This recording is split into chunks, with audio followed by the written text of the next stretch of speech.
wabarakatuh.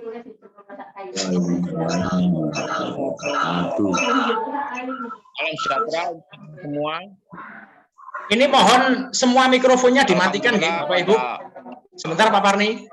Ini biar semua mikrofon dimatikan, biar mikrofonnya Pak Parni milik saya saja yang hidup, biar tidak terjadi mantul ya. Monggo. Mantul suaranya. Ya, dimatikan saja audionya. Cukup videonya yang dinyalakan, cukup mendengarkan Pak Parni berbicara. Semua dimatikan. Untuk audionya cukup videonya yang dibuka. Monggo. Ya, terima kasih. Semangat pagi semuanya. Kawan-kawan 3E, calon orang-orang sukses di 3E. Alhamdulillah pada malam hari ini kita bisa melaksanakan kegiatan Zoom untuk pembinaan mitra.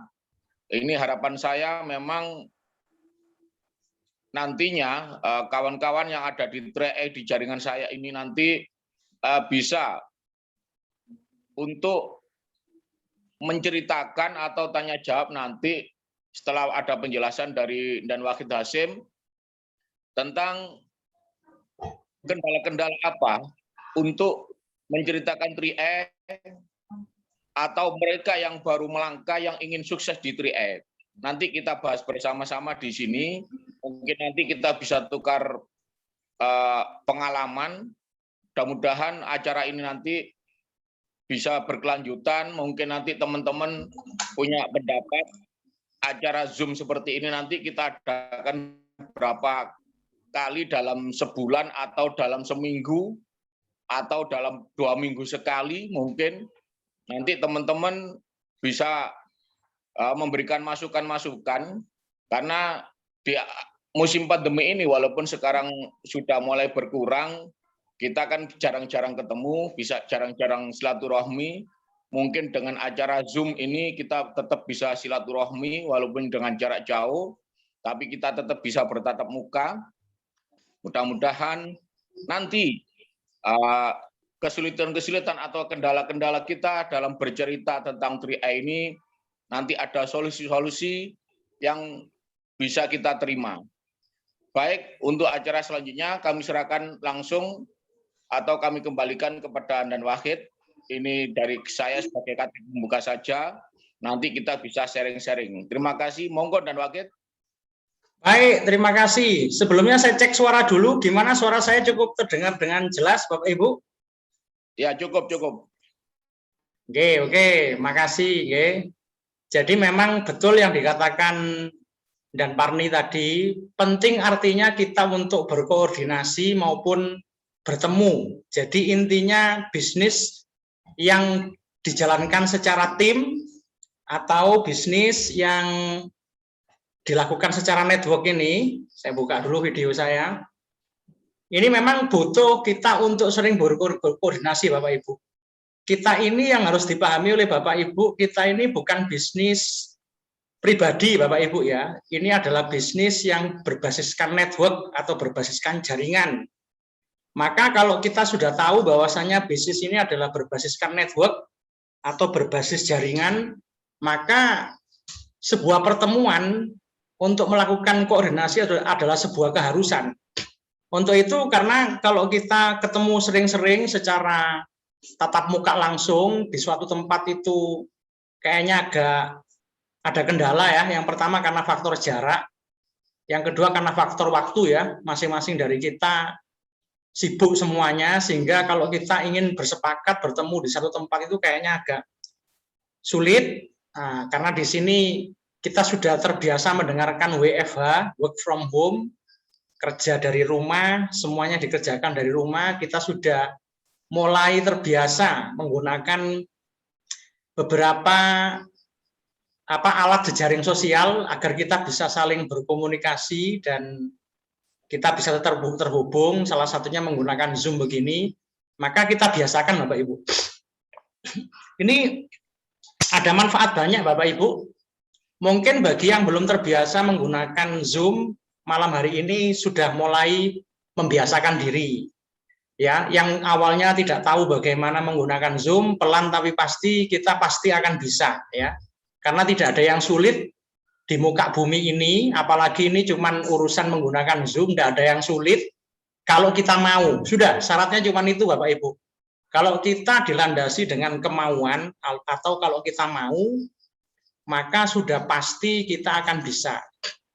Jadi di sini nggak butuh orang pinter, nggak butuh orang yang sarjana komputer, nggak butuh mereka yang setiap hari ngutak-ngatik komputer, cukup kalau mau pasti bisa.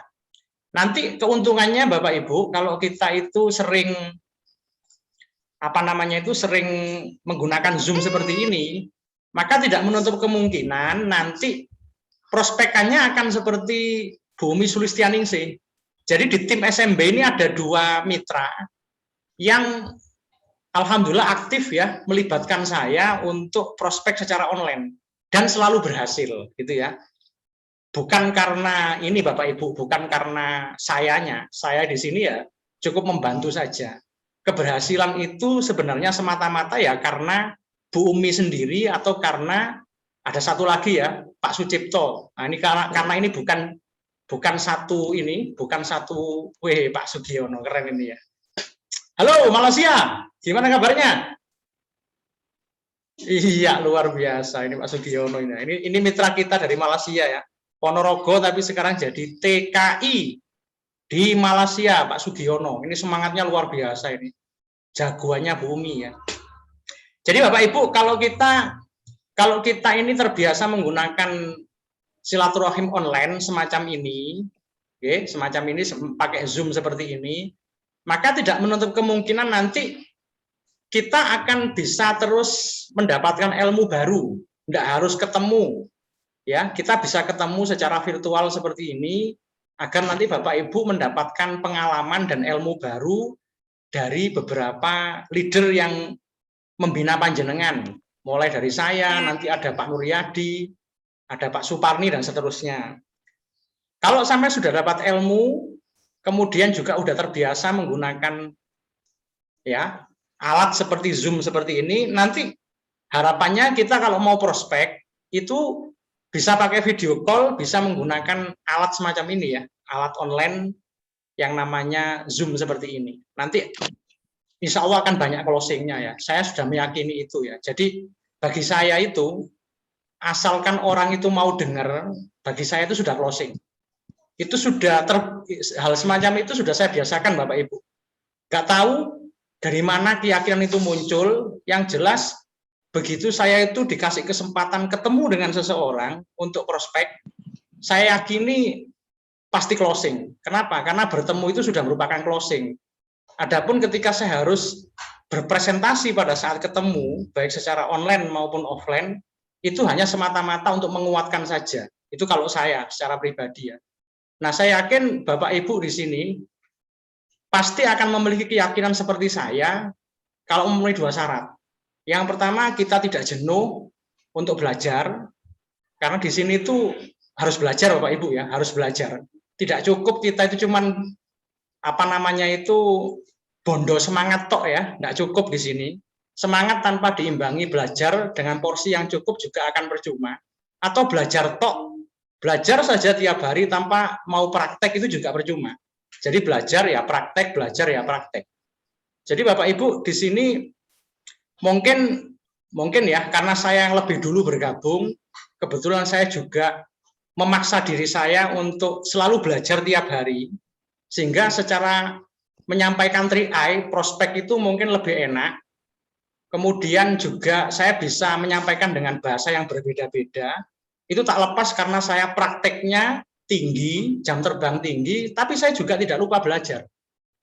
Nah, Bapak Ibu, kalau saya saja Bapak Ibu, kalau saya saja yang selaku leader panjenengan, orang yang alhamdulillah untuk saat ini lebih tahu tentang 3I daripada panjenengan semua, itu saja setiap hari masih mau belajar, apalagi panjenengan. Jadi maksud saya itu panjenengan yang secara ilmu 3I itu pas-pasan, itu seharusnya lebih mau belajar daripada saya. Saya itu enggak pernah ada selesainya. Saya coba buku kujukan oleh Ibu ambilkan. Jadi Bapak Ibu, saya ini sekarang ada kesibukan luar biasa. Bawa sini semua. Apa sih Ibu itu? Jadi saya itu sekarang saya ada kesibukan luar biasa Bapak Ibu. Ini saya tunjukin ya. Ini sebagai contoh. Nah ini sampai lihat buku saya ini. Nih tak pondong ini. Ini buku tebel-tebel dok. Ini bukan buku 3i. Ini adalah buku yang harus saya pelajari dan harus saya selesaikan dalam waktu seminggu ini. Tujuannya untuk apa? Ini di tempat kerja lama saya, yaitu di sekolahan, ini mau ada uji fit and proper test. Jadi sekolah saya kan sekolah SMK Bapak Ibu. Sekolah yang tujuannya nanti untuk mencetak tenaga terampil yang levelnya madya atau menengah ya. Itu Pak Mendiknas kita ya, Pak Nadiem Makarim itu agak sanksi, agak ragu dengan kemampuan anak SMK ini setelah lulus sekolah kok banyak yang nganggur ya, karena faktor apa? Ternyata survei membuktikan ya karena memang secara skill atau keterampilan itu mereka kurang pengalaman di lapangan, juga kurang pengalaman belajar, utamanya di kelas. Mereka kekurangan model Bapak Ibu ya. Akhirnya survei itu dibuktikan dengan cara ini kira-kira faktor terbesarnya apa? Ternyata guru-gurunya Bapak Ibu. Ya, jadi karena guru-gurunya itulah yang akhirnya yang sebagai role model ya, model utama itu kurang inspiratif, kurang kreatif, akhirnya murid-muridnya pun seperti itu, sehingga dia kurang bisa bersaing ketika sudah lulus SMK. Makanya ada program khusus fit and proper test, semua guru-guru praktek wajib menunjukkan keilmuannya, gimana cara menyampaikan pengajarannya, dan bagaimana mereka benar-benar menguasai dengan skill mereka. Nah untuk itu waktu seminggu ini, ya saya harus menguasai buku segini banyak. Sampai lihat sendiri, ini bukan buku yang halamannya 100, tapi ada yang sampai 500 halaman, 600 halaman, harus selesai dalam waktu 1 minggu, tapi saya sangat mampu. Kenapa? Karena saya terbiasa untuk memforsir diri saya, bagaimana agar target-target yang bisa membuat saya itu lebih maju, maupun untuk kesejahteraan keluarga itu, saya biasakan untuk tercapai sesuai dengan target saya Bapak Ibu. Nah jadi, maksud saya, jenengan jangan berpikir bahwa saya itu hanya ngurusi 3i. Jenengan jangan berpikir saya itu hanya ngomong 3i dan 3i. Banyak hal yang harus saya lakukan di samping urusan sekolah, juga kerjaan saya sebelum saya jadi seorang guru, sebagai seorang software developer, yang kebetulan sekarang sedang laku lagi ya. Nah, kemarin ada order, ya saya harus kerjakan, dan seterusnya. Itu juga sama. Jadi kesibukan saya bukan semata-mata ngurusi 3i. Tapi yang ingin saya sampaikan di sini Bapak Ibu bahwa walaupun sesibuk-sibuknya saya seperti panjenengan juga, kita ada kerjaan lama yang merupakan sumber nafkah kita juga ada kesibukan lain yang juga itu menghasilkan. Tapi saya tetap konsisten di 3i. Setiap hari saya meluangkan waktu untuk di 3i. Untuk apa? Apakah meluangkan waktu itu hanya untuk prospekan? Tidak Bapak Ibu. Sampai kira saya ngomong meluangkan waktu untuk 3i berarti prospek, tidak. Meluangkan waktu di 3i tidak semata-mata ngomong prospek Bapak Ibu. Tapi dikala memang tidak ada mitra yang meminta bantuan saya untuk prospek, saya gunakan waktu itu untuk belajar. Belajar apa? Banyak, di 3i itu banyak yang harus kita pelajari. Apalagi kita seorang agen. Di sini Bu Umi Sulistianingsih akan jadi agen bulan ini. Pak Suparni sudah lama jadi agen, Pak Prapto sudah lama jadi agen, Pak Slamet Sumari sedang berproses untuk jadi agen, Bu Umi Kalsum sudah lama jadi agen, Pak Sugiono sedang berproses, Bu Husnul sudah jadi agen. Bu Husnul mohon kameranya dinyalakan saja Bu Husnul, biar saya bisa ngelihat ya, biar enak. Bu Les sedang berproses untuk jadi agen, ya toh. Bu Aropa sudah lama jadi agen, Pak Khoiri sedang berproses. Pak Suyito baru bergabung kemarin, masih berproses. Mbak Yunita juga masih berproses. Jadi, apalagi bagi seorang agen gitu loh ya. Karena agen itu dia sudah melalui serangkaian proses. Dia untuk bisa jadi agen harus minimal rekrut 3 orang. Setelah rekrut 3 orang, dia harus melaksanakan step kedua atau tahap kedua yang namanya ujian AAJI. Ujian resmi yang dikeluarkan oleh lembaga negara AAJI. Nah selanjutnya setelah jadi agen apa? Agen itu kan akan menjadi tumpuan bagi perusahaan untuk membantu masyarakat Indonesia, siapapun itu, agar mereka itu sadar betapa pentingnya merencanakan keuangan.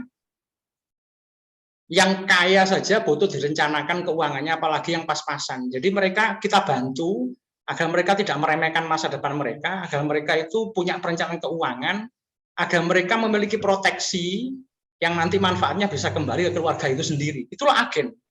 Tapi nyatanya Bapak Ibu, jenengan sudah melakukan prospek berkali-kali loh ya, saya tahu sendiri. Bu Umi udah berapa banyak di PHP-in orang, udah nggak terhitung. Pak Slamet Sumari juga demikian, habis-habisan sudah. Tapi beliau ngomongnya saya menikmati, Pak. Saya menikmati proses ini.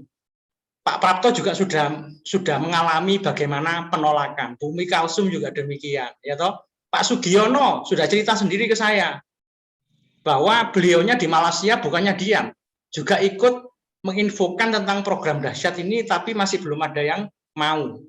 Ya, Bu Khusnul juga demikian. Intinya semua teman yang sekarang aktif di Zoom ini sudah sama-sama mencoba untuk menginfokan 3i ini.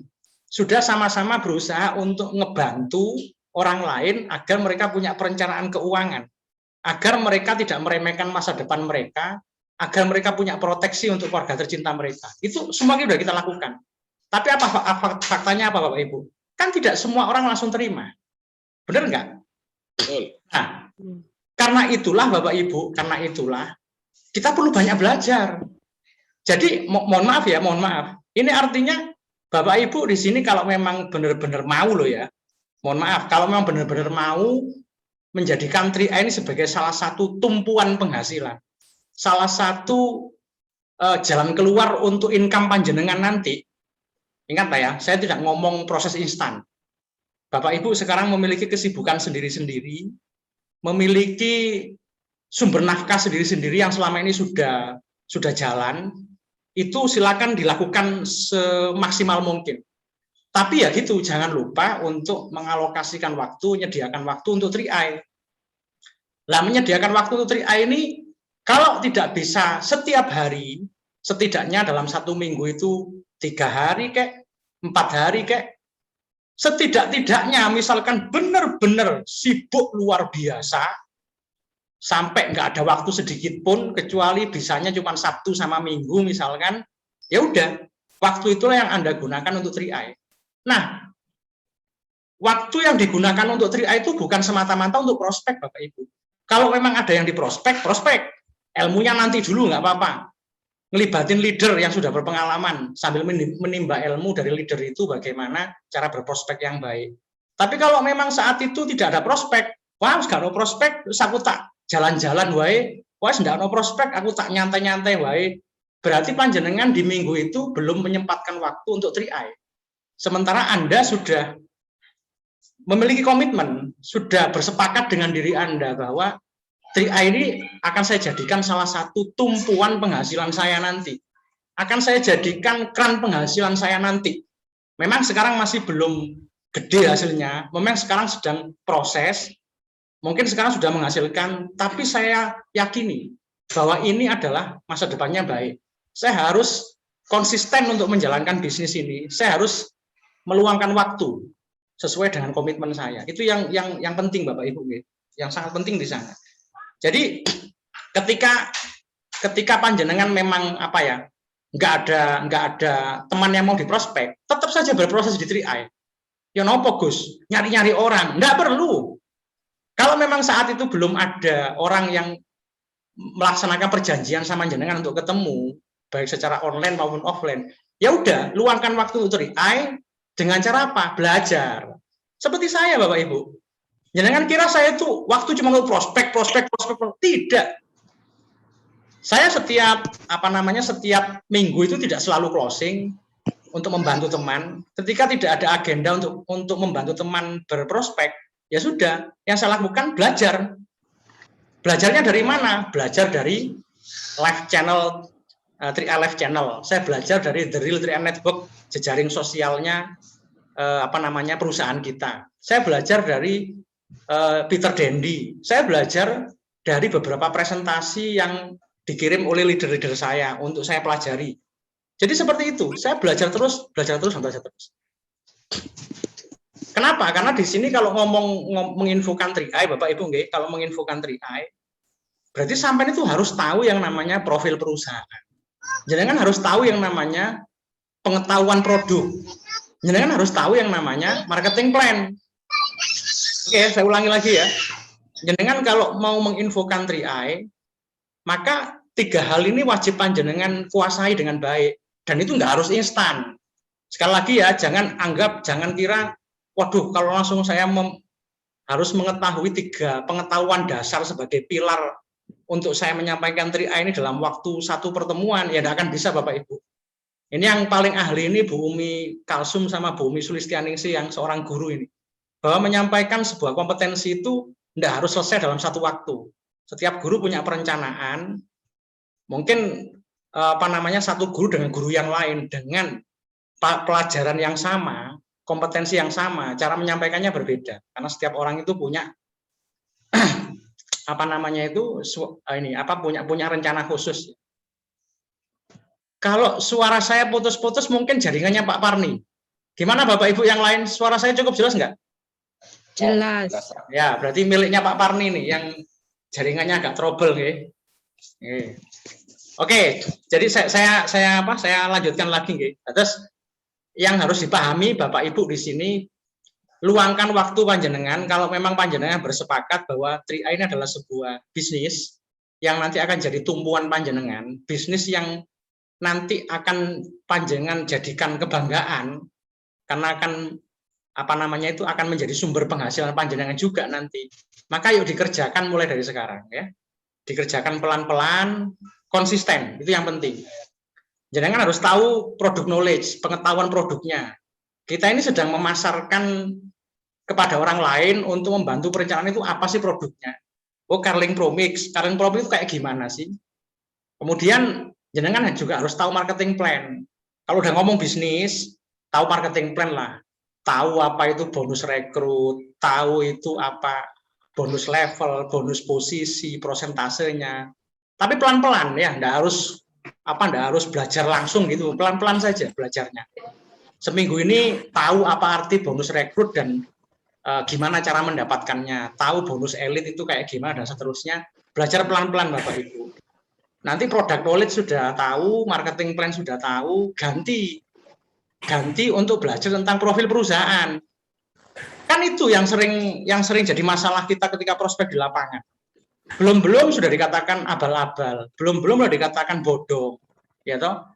Lantas kita ya sudah, yang penting saya sudah berprospek menyampaikan tentang program ini miliknya PT Sentral Asia Raya.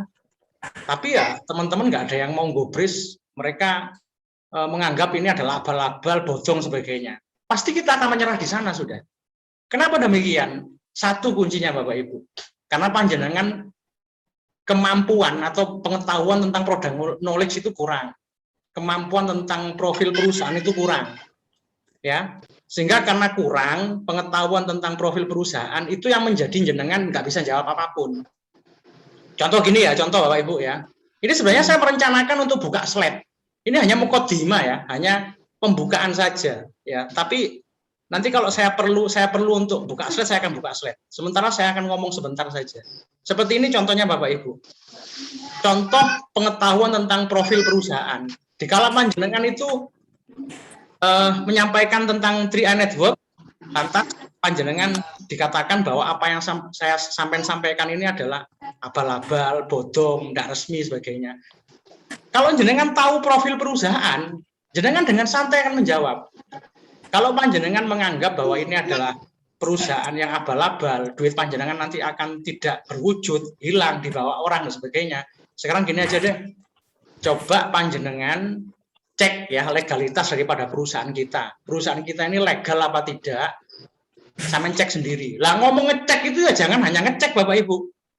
Tapi kalau kita tahu profil perusahaan karena memang belajar, baik itu belajar dari leader maupun belajar sendiri, jenengan akan ngasih tahu. Gini, jenengan cek mau cek pakai apa? Mau cek pakai WA, mau cek pakai telepon, mau cek langsung di websitenya atau bagaimana? Semua ada caranya. Kalau memang jenengan mau cek pakai WA, ya sudah, coba langsung telepon 157. Itu adalah website resmi telepon call center OJK. Call centernya OJK Bapak Ibu. Begitu orang itu mau nelpon pakai 157, dia pasti akan langsung dijawab oleh operator OJK. Tanyakan tuh 3i Network, tanyakan CAR, OJK akan langsung menjawab. Kalau orangnya enggan untuk membuktikan pakai call center OJK 157, coba gunakan WA, langsung fast respon. Nggak kayak kita ya, kita WA ke teman mungkin masih 5, 10 menit, 30 menit baru dijawab. Tapi kalau call centernya OJK Bapak Ibu, begitu panjenengan kirim pesan, hitungan nggak sampai 30 detik ya, itu udah langsung dijawab. Di nomor mana? 081 157 157 157. Apal Pak, ya namanya belajar Bapak Ibu. Saya bisa begini ya karena belajar ya. Saya bisa ngomong ke orang lebih enak. Coba sampai WA ke 081 157 157 157. WA saja langsung. Tanyakan, permisi saya ingin nanya, apa benar 3i Network itu terdaftar di OJK? Langsung dijawab sama OJK. Kalau orangnya nggak mau ngebuktikan pakai WA, pakai call center, dia kepinginnya ngebuktikannya dalam menggunakan website. Tunjukkan Bapak Ibu. Saya kapan hari sudah pernah bikin tutorialnya di channel YouTube saya, gimana cara ngecek legalitas perusahaan kita melalui websitenya OJK. Loh, kalau kita tahu profil perusahaannya, kan enak kita ngejawabnya nyantai. Itu satu, itu masih ngomong legalitas loh ya. Belum ngomong analogi yang lain. Sekarang gini, coba dibuka websitenya OJK, websitenya perusahaan kita, yaitu www.car.co.id. Lihat di sana di bagian profil, kita berdiri tahun berapa? Ada yang tahu di sini? Kita berdiri tahun berapa? Perusahaan kita? Nah ini coba para agen nggak ada yang bisa jawab ini. Tahun berapa perusahaan kita berdiri? 75. Tahun 1975. Ya toh, ya masa agen aja nggak tahu kapan berdirinya perusahaan kita? Kan konyol. Kurang belajar. Nah makanya penting. Kita belajar itu penting Bapak Ibu. Tahun 75. Nah, coba dihitung. Kalau perusahaan kita tahun 75 berdiri, sekarang tahun 2021, berarti perusahaan kita itu sudah beroperasi sudah berapa lama? Berapa lama coba? Kan 46 tahun. 6. Nah, kita nggak usah molok-molok belajar tentang profil perusahaan. Cukup dengan data ini saja misalkan. Kita berdiri tahun 75, sekarang tahun 2021, berarti 46 tahun. Ya masa perusahaan yang sudah berdiri 46 tahun, menuju 50 tahun seperti itu, Anda katakan tipu-tipu, Anda katakan abal-abal.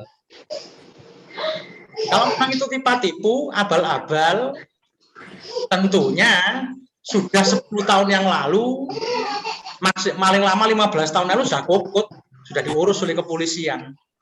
Ya toh, apalagi sekarang zamannya zaman internet Bapak Ibu, dikit-dikit lapor. Kalau memang perusahaan kita itu taruh kata penipuan, ya udah logikanya dibalik gitu saja. Ya coba, sekarang kan zamannya Facebook, sekarang kan zamannya YouTube, sekarang zamannya internet.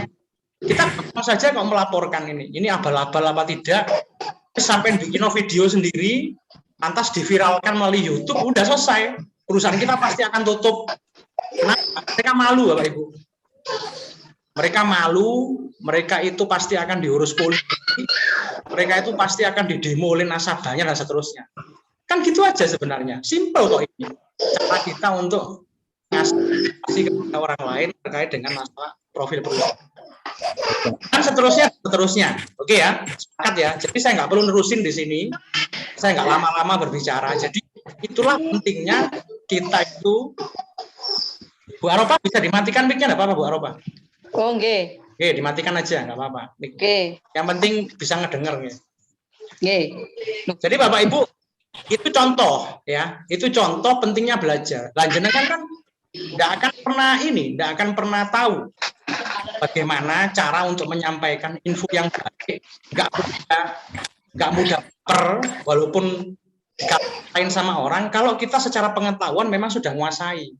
Dan itu ngapunten Bapak Ibu, pengetahuan tentang perusahaan kita, pengetahuan tentang product knowledge atau pengetahuan produk, pengetahuan tentang marketing plan, itu bukan semata-mata miliknya leader. Tidak hanya Pak Arni di sini yang paham, tidak hanya saya. Semua harus paham. karena semua buka. Nah, kalau panjenengan itu kepingin tahu di Mobis bisa di Mobis itu semua ada. Tinggal kita mau explore, mau menjelajah Mobis itu seberapa gitu ya. Di Mobis itu ada semua. Tentang marketing plan, tentang product knowledge, tentang profit perusahaan, ada semua. Kalau panjenengan nggak mau nyari info kemana-kemana. Bahkan pangapunten, tutorial AAJI juga ada di sana. Jenengan kalau mau lulus ujian tanpa bantuan saya pun bisa. Di Mobis itu sudah disediain semua, bayangin. Nah, itu saking apanya? Saking luar biasanya perusahaan kita. Untuk bisa lulus AJI dikasih panduan. Itu resmi di aplikasi Mobis. Mereka kalau kepingin tahu tentang marketing plan, tidak harus ke leader. Mereka bisa belajar sendiri. Bahkan seperti Pak Sugiono, seperti Bu Yunita ini, Pak Suwito yang masih belum agen. Belajar lebih awal ada di sana. Jadi setiap nasabah yang sudah approve kemudian berhak masuk ke aplikasi Mobis, ya toh, di dalamnya sudah ada tentang profil perusahaan, sudah ada tentang marketing plan, sudah ada tentang product knowledge atau pengetahuan produk. Jadi nggak harus agen gitu ya. Nah, itu sebagai bentuk apa? Sebagai bentuk supportnya perusahaan kepada seluruh orang-orang yang tergabung di CHR agar mereka kalau mau menginfokan program TI Network ini semuanya bisa, nggak harus leader gitu Bapak Ibu ya. Nah, ini yang apa yang Bapak Ibu harus lakukan. Jadi sekali lagi saya garis bawahi di sini, ya, saya garis bawahi bahwa kita itu berproses di 3i itu tidak semata-mata hanya ngomong prospek. Jelas nggih Bapak Ibu nggih?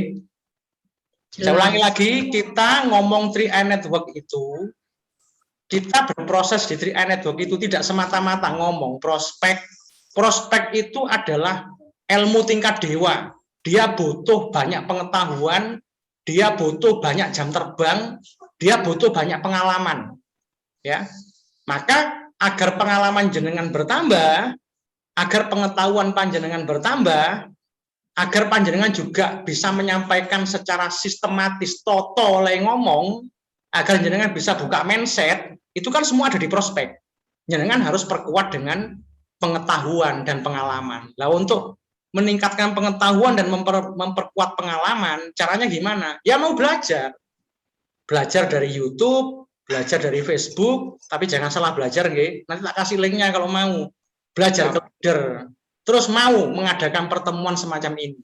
Udah, itu kuncinya. Jadi ngomong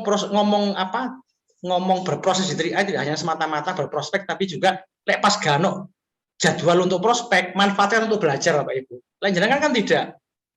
Namanya berproses di 3i itu berarti ya prospek. Padahal ngomong 3i itu nggak harus ngomong prospek gitu ya. Prospek itu dengan sendirinya nanti pasti ada lah. Gini, coba saya nanya dulu ya. Saya nanya kepada siapa ini ya? Coba ke Pak Slamet lah. Pak Slamet dulu, coba ini dijawab Pak Slamet ya. Ini biar buat contoh sama yang lain. Ini Pak Slamet belum agen loh ya. Ini Pak Slamet ini masih dapat 2 orang, tapi udah ditolak banyak orang, tapi beliau tidak baper. Dia malah ngomong, saya menikmati prosesnya Pak. Karena di sini saya tahu butuh proses, saya kepingin menikmati prosesnya. Jatuh bangunnya itu adalah merupakan seni saya untuk menggapai karir saya pertama, yaitu agensi. Setelah itu saya kepingin jatuh bangun lagi sampai muntah darah, kemudian saya mencapai karir kedua, tim agensi. Saya melenggang lagi terus mencapai leader agensi dan seterusnya. Nah, beliaunya ngomongnya itu saya ingin menikmati proses. Saya nanya nih Pak Slamet, dulu awal-awal Pak Slamet baru kenal 3i, menginfokan 3i ke teman dengan sekarang itu rasanya beda mana Pak? Lebih pede sekarang apa yang dulu Pak Slamet? Saya merasakan lebih pede sekarang, Pak. Ya, coba kenapa Pak Slamet? Kok lebih pede sekarang? Ya itu tadi karena saya belajar tadi dari kekurangan yang awal, kedua, ketiga, keempat itu saya berusaha untuk memperbaikinya gitu. Nah itu dia. Ya, jadi kan sudah jelas ini. Saya nggak perlu nanya ke banyak orang sudah ini. Ini saya nggak perlu nanya ke agen loh ya. Kalau agen beda lagi dong. Namanya agen sudah punya penghasilan, sudah punya lisensi, harusnya jawabannya lebih mantap kalau agen ya. Ini belum agen loh ya. Jadi Pak Slamet ini menawarkan 3i saat ini lebih pede daripada yang dulu-dulu. Kenapa? Ya udah seperti jawaban saya tadi. Kenapa kita sekarang lebih pede? Mungkin ada ya, mohon maaf ya. Mungkin ada dari kita ini sudah hampir setahun di 3i, bahkan lebih, tapi nggak pede nawarin 3i. Saya yakin ada. Kenapa kemudian tidak pede? Satu kuncinya, jarang latihan di lapangan. Tidak mau prospek di lapangan karena merasa belum tahu apa-apa. Padahal sudah lama bergabung di sini. Berarti kan ada yang salah di sini Bapak Ibu ya, ada yang salah. Sementara yang baru bergabung kok sudah berani untuk menginfokan 3i tanpa melibatkan leader malahan misalkan. Tapi kok berani? Jangan lihat, oh dia itu memang guru, pinter ngomong, biasalah guru kan pinter ngomong. Oh itu apa namanya itu karena orangnya biasa memimpin demo boro misalkan, terus biasa ngomong orasi, bengek, pinter ngomong. Jangan lihat itunya. Kayak Pak Slamet ini coba, Pak Slamet ini kan cuman karyawan Bimoli, Bapak Ibu. Dia juga kerjaan sampingannya terapi. Nah ini kan dulu di closing oleh Bu Umi, karena terapi Bu Umi kan, di closing sama Bu Umi. Tapi kemudian Pak Slamet kenapa kemudian bisa menyampaikan? Ya karena tadi itu, dia mau belajar. Dari dia tahu sedikit demi sedikit, akhirnya dia muncul PD. Jadi sepakat ya, kita PD menginfokan 3i, ya, kalau kita memang memiliki pengetahuan yang baik, pengetahuan tentang produknya, pengetahuan tentang perusahaannya, pengetahuan tentang marketing plan-nya, dan pengetahuan gimana cara buka mindset. Makanya saya katakan benar ya, jangan berproses di 3i itu tidak harus semata-mata prospek. Belajar itu juga termasuk berproses di 3i. Bisa dipahami Bapak Ibu nggih? Bisa dipahami nggih? Nah, itu dia. Oke, sekarang begini Bapak Ibu. Kalau panjenengan memang apa ya? Pak, saya ini sudah apa namanya? Sudah maksimal di 3i. Maksimal belajarnya tentang pengetahuan produknya, tentang marketing plan-nya, tentang profil perusahaannya, tentang gimana sampai cara berprospek, udah saya pelajari semua. Niru plok kok sampean lah, persis plok-plok duplikasi. Tapi ya gitu Pak, saya tuh tetap saja di lapangan ternyata nggak semudah itu. Jangankan ngomong tim agensi misalkan, yang segitu banyak orang, terus ngomong 3 orang aja susahnya setengah mati, berarti ini adalah bisnis yang susah Pak. Apalagi udah dapat 3 mitra, 3 mitra itu ternyata juga sudah mulai tanpa ada kabar. Udah 3 mitra itu closingnya susah luar biasa. Ternyata yang nabung tinggal 1, yang 2 udah nggak mau nabung dan seterusnya. Jangan sampai pikiran-pikiran semacam itu yang menjadi fokus Anda. Sekarang mohon perhatikan, ini saya akan share dulu ini ya, agar panjenengan tahu maksud daripada saya ngomong ini, agar panjenengan tahu. Nah inilah kenapa Bapak Ibu. Di sini kalau jenengan perhatikan bahwa yang namanya sukses di 3i itu ya cuman ini Bapak Ibu. Ini bukan saya Bapak Ibu, bukan hasil saya menyimpulkan, tapi ini adalah sistem dari perusahaan kita. Makanya pangapunten sekali lagi. Karena di sini nggak ada orang lain kecuali antara kita, saya dengan panjenengan. Kebetulan panjenengan di bawah Pak Parni semua, maka saya dengan apa ya, dengan ini akan bisa bicara bahwa kron kita itu Pak Raymond, kemudian Pak Afril Tabrani, siapapun 12 orang itu, mereka mendapatkan posisi kron sebagai posisi puncak di sini. Ilmunya nggak macem-macem, saya ulangi nggih, ilmunya nggak macem-macem, ya pakai ilmu ini. Kalau nggak percaya, coba dah nanti kalau ada Pak Raymond tanya, Pak, ilmu berproses di 3i itu untuk bisa sukses itu butuh berapa jurus sih Pak? Butuh berapa ilmu? Banyak, cukup 5 langkah ini saja. Nah ini adalah sebuah sistem. Bapak Ibu nggih. Nah malam ini saya uji panjenengan.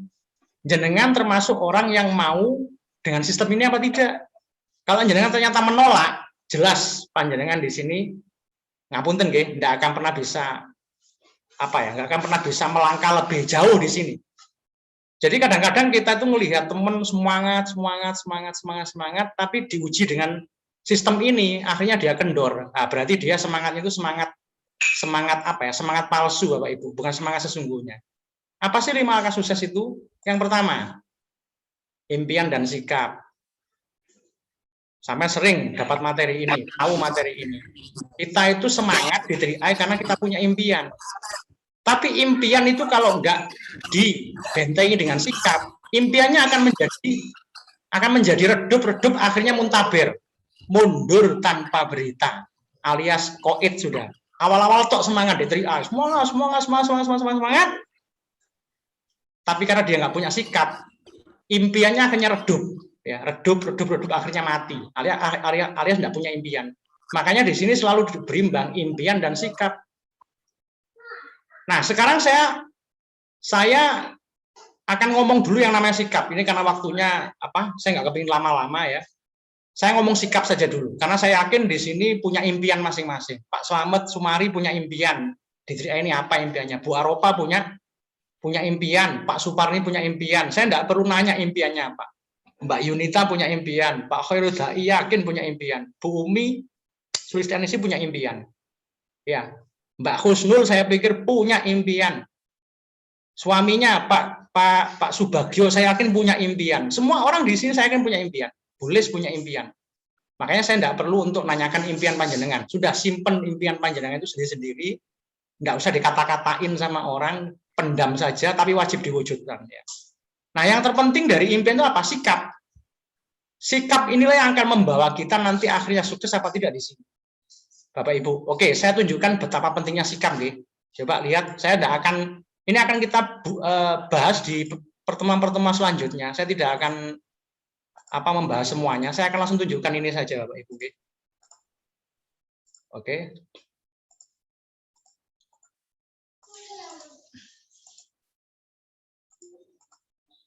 Maaf, harusnya saya singkat tadi. Saya hanya ngomongin, nah ini, sikap adalah penentu Bapak Ibu. Jadi impian Anda di sini akan pudar dengan sendirinya, bahkan sampai mungkin sudah nggak kuat melangkah di 3A, bahkan akhirnya sampai akan menutup pintu hati panjenengan, akhirnya berkata 3A itu sulit, 3A itu nggak bisa dikerjain dan seterusnya karena sikap Anda yang salah. Makanya sikap ini adalah bentengnya, perisainya. Contoh pentingnya sikap itu begini. Ini ada seorang William James, maaf saya tidak menukil pengetahuan dari kitab. Saya tidak ingin ngomong-ngomong masalah kitab di sini. Saya akan ngomong orang umum saja. William James mengatakan penemuan terbesar dalam generasi saya, bahwa manusia dapat mengubah hidupnya hanya dengan mengubah sikap berpikirnya. Ingat, panjenengan nanti akan sukses dan akan finish kayak apa di 3A Network ini tergantung sikap ya. Tergantung jenengan mau mengubah sikap berpikir panjenengan apa tidak. Kalau jenengan berhasil mengubah sikap berpikir panjenengan, maka nanti semuanya itu akan lancar. Nggak akan pernah menoleh, nggak akan pernah mundur ke belakang, menoleh saja tidak, apalagi mundur. Itu pasti itu ya. Nah, contohnya begini. Saya akan ngomong langsung aja ya Bapak Ibu, contohnya ini tadi ya. Tuh, oke ini. Ini tadi pagi saya ambil Bapak Ibu. Ini tanaman di sebelah rumah saya. Coba jenengan perhatikan ini. Kaleng-kaleng di sini. Ini ditanami suket gajah Bapak Ibu ya. Ditanami itu rumput gajah ini sama anak saya. Karena dia kepingin mengembala kambing ya. Sampai lihat di sini. Ini ditanam di hari yang sama, jam yang sama, tanggal yang sama, tapi sampai lihat berbeda hasilnya. Padahal di treatment alias diperlakukan yang sama juga. Ini sampai lihat. Ini tidak keluar sama sekali. Kalau saya perbesar ini keluar sedikit, kecil, keluar tunas ya. Ini juga demikian masih kecil. Lah di sini sudah bertumbuh. Tapi pertumbuhan di sini masih kalah dengan di sini. Ya, masih kalah dengan di sini tingginya. Itu artinya apa sih Bapak Ibu? Artinya mungkin kita di antara kita ini mungkin ada yang berproses di 3A sama. Masuk di 3A di tahun, tanggal dan bulan yang sama, tapi hasilnya berbeda. Itu sudah hal yang Sudah hal yang lumrah itu ya, sudah sunnatullah, itu sudah ketentuan Allah, Tuhan yang Maha Esa. Itu sudah seperti itu memang ya. Tapi yang terpenting, jenengan sudah melalui fase ini. Ya, rata-rata di sini sudah melalui fase ini. Begitu kita bergabung, sama halnya kita itu sedang menanam sebuah tanaman seperti ini. Itu sudah kita lakukan. Kita itu sekarang di fase ini loh Bapak Ibu. Nah ini, kita sekarang ada di fase ini. Ini juga tanaman yang ada di sebelah rumah saya. Sampai lihat di sini. Tanaman ini kalau sampai perhatikan, itu ada yang janggal di sini. Nah ini di sebelah sini yang saya akan coret-coret di sini biar kelihatan, guys. Nah ini yang saya coret merah di sini. Ini adalah sudah saya putus, Bapak Ibu. Saya potong, dengan sengaja saya potong. Kenapa? Karena di sini tangkai yang di sini itu sudah mau kena rumah, ya, mau menghalangi pintu. Ini kan saya foto dari pintu di tengah rumah saya. Sehingga kalau mau masuk ke rumah saya di pintu tengah, terus melalui jalur sebelah sini terhalang oleh ini. Orang kalau mau masuk ke pintu tengah harus memuteri pohon ini dulu, baru kemudian masuk ke pintu saya. Karena ini menghalangi, maka saya potong, Bapak Ibu. Udah, ini ada yang saya potong. Terus saya perhatikan di sini, Bapak Ibu, yang saya lingkari lagi ini. Ini ada daun-daun yang dimakan ulat. Oke, ini ada daun-daun yang dimakan ulat. Lantas di sini, saya memperhatikan lagi di sini, ini ada daun yang berbeda warnanya dengan daun-daun yang lebih gede di sini. Ini lebih muda, atau ini namanya apa? Namanya daun muda ya, sampai lihat di sini. Hijaunya adalah hijau daun yang enggak terlalu hitam gitu ya. Berbeda dengan ini yang saya maksud. Nah, berbeda dengan yang kayak gini nih. Ini yang sudah tua. Coba saya perhatikan. Nah, pertanyaan saya, pohon ini adalah pohon yang mati apa bertumbuh, Bapak Ibu? Halo? Proses mati, Pak. Bertumbuh. Ini pohon ini sampai lihat bertumbuh apa mati nih, Bapak Ibu? Bertumbuh ya. Jadi sebuah pohon itu untuk bisa bertumbuh tinggi dan pada akhirnya menghasilkan buah, itu bukannya mulus-mulus saja. Jadi nggak mungkin nggak ada daun yang gugur, mulai dari dia ditanam kecil sampai akhirnya dia berkembang biak besar, akhirnya menghasilkan buah. Itu nggak mungkin, nggak ada satupun daunnya yang jatuh, pasti ada yang jatuh. Entah karena dimakan ulat, akhirnya jatuh dia, entah dia itu layu dengan sendirinya menguning lantas jatuh sendiri, entah itu sama yang memiliki ditebang seperti saya gini. Nah, maka tri-eye itu seperti itu, Bapak Ibu. Pada saat kita itu berproses di tri-eye, kemudian kita itu menginfokan tri-eye, membina mitra-mitra kita agar sama-sama sukses di tri-eye. Layaknya kita itu prosesnya seperti pohon ini. Jadi kita pada saat membangun jaringan kita dengan cara kita mensukseskan teman-teman kita, mungkin ada di antara teman kita itu yang kena virus-virus. Oh, jangan melok tri-eye itu gini. Oh, jangan ikut ini gini-gini. Itu berarti dipengaruhi. Berarti itu ibarat daun di sini, daunnya sudah banyak yang lubang di sini ya, karena dimakan oleh ular tadi itu. Lama-kelamaan dia akan mati, alias gugur sudah dia. Biasanya wis aku gak lanjut wis. Loh kok gak lanjut? Soalnya jarine ngene. Loh enggak ya? Kita yakinkan sedemikian rupa udah gak yakin sudah. Nah, dia termasuk itu daun yang sudah dimakan ulat itu. Dia akan mati dan gugur dengan sendirinya. Ada pula yang nggak dimakan ulat, nggak apapun. Dia tahu-tahu layu mengering gitu saja, ya. Bermula dari hijau, lantas dia menguning, habis kuning kemudian dia agak layu dan gugur dengan sendirinya. Nah, itu ibarat mitra kita tidak dikasih info negatif, tidak dikata-katain sama yang lain, tapi dia itu karena jarang berproses, dibina oleh leadernya tidak mau, karena dia itu diajak untuk ketemuan kayak gini biar lebih banyak ilmu, nggak mau dan sebagainya. Akhirnya dia akan dengan sendirinya tumbang gitu ya. Itu ada yang model kayak gitu. Tapi ada pula yang memang harus kita potong. Gitu. Nah, ini udah ngaco kayak tadi nih kan. Yang di sebelah sini ada yang ngaco ini. Orang kalau mau lewat ke rumah saya lewat pintu tengah harus muter dulu lah, karena ini ngaco, kemudian saya potong. Ibarat di tri-eye, teman yang sudah kita bina, udah kita ajak dan sebagainya, pasti ada saja yang ngaco dan itu ngerusak. Nah, kalau sudah ngerusak ya kita putus. Tapi percayalah Bapak Ibu, walaupun ada yang kita putus, ada yang dimakan ulat, ada yang gugur dengan sendirinya, tapi masih ada daun yang warnanya lebih muda, alias apa? Ada orang lain, akan digantikan oleh orang lain agar dia terus menjulang tinggi dan tumbuh. Itulah proses di tri-eye. Jadi pohon di sini itu sudah sangat tepat melukiskan tentang sebuah pertumbuhan. Ingat, tri-eye di sini adalah ngomong kita itu memiliki aset Bapak Ibu ya. Aset apa ya? Aset ibaratnya kita, pohon ini adalah aset kita agar dia itu pada akhirnya menghasilkan buah untuk keuntungan kita, kita harus merawat dengan baik. Nah, dalam merawat pohon itu sudah saya katakan tadi, pasti ada pohon yang daunnya gugur dengan sendirinya, ada yang karena kena makan ulat gugur, ada yang kadang-kadang harus kita potong karena mengganggu. Tapi percayalah itu tidak akan mempengaruhi pohon itu untuk mati. Asalkan kita tidak jebol oyote lah, pasti dia akan terus bertumbuh, akan digantikan dengan daun-daun lain yang akan menjulang tinggi pada akhirnya berbuah dan kita bisa menikmati hasilnya. Seperti itulah triai Bapak Ibu. Jadi dipikir santai saja. Kita ngomong ABC tentang triai, terus mereka ngomongnya ABC juga, nggak sepakat, tidak ada masalah. Ingat di sini ya. Berikutnya lagi, saya tunjukkan satu gambar lagi, setelah ini saya akhiri. Kalau ini lebih mengenaskan, dan ini yang saya alami Bapak Ibu. Oke, yang ini saya alami. Nah ini Bapak Ibu. Nah perhatikan di sini. Ini pohon di depan rumah saya. Saya perhatikan di sini. Pohon ini, saya lihat atasnya kering semua, daunnya berguguran semua, kering bahkan mau mati. Tapi saya lihat di bawah, pohon ini tetap tumbuh. Pohon ini nggak mati. Sekilas kayak mati, tapi ini nggak mati. Kenapa? Karena di bawah ini masih ada daun baru yang bertumbuh. Ini yang saya alami Bapak Ibu. Ini juga sama dengan triai.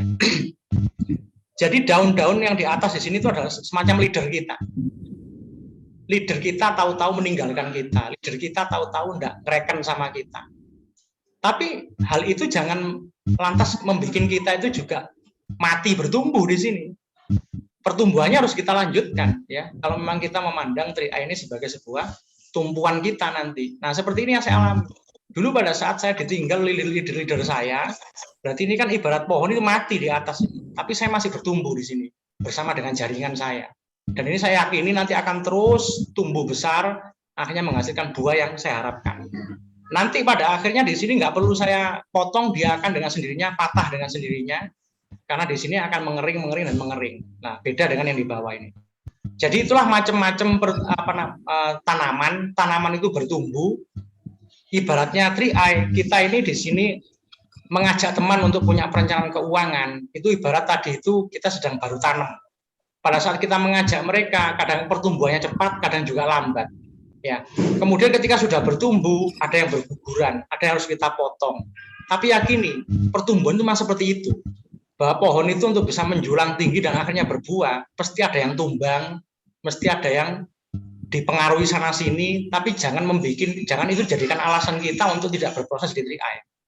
Dan pasti ada model pohon kayak gini, atasnya itu udah nggak ada daun pun yang keluar, tapi bawah keluar. Nah, seperti itu ya Bapak Ibu ya. Yang penting kita tetap berproses saja di sini. Saya tidak akan ngomong banyak lagi. Itulah yang harus perlu saya tekankan kepada Bapak Ibu di sini, bahwa kita di triai itu cukup berproses saja Bapak Ibu yang benar, dan pahami filosofi pohon tadi itu. Jangan kita mudah untuk baper ketika nawarin ke orang. Jangan kemudian kita mudah terpengaruh. Awalnya kita yakin, kemudian nawarkan ke orang, kemudian kita kalah omongan dan seterusnya. Padahal mereka nggak tahu loh tentang triai. Yang tahu itu kan kita. Kok malah kita yang jadi down seperti itu. Jadi itu akan semua akan pada akhirnya hilang masalah-masalah itu kalau panjenengan, Bapak Ibu, kalau panjenengan itu mau untuk berproses di triai. Berproses dengan cara belajar, menambah pengalaman, dan mau ketemu dengan leader seperti ini. Kemudian ingat-ingat pesan saya terkait dengan pohon tadi itu. Pohon bertumbuh terus dan akhirnya berbuah, mesti ada yang gugur, ya.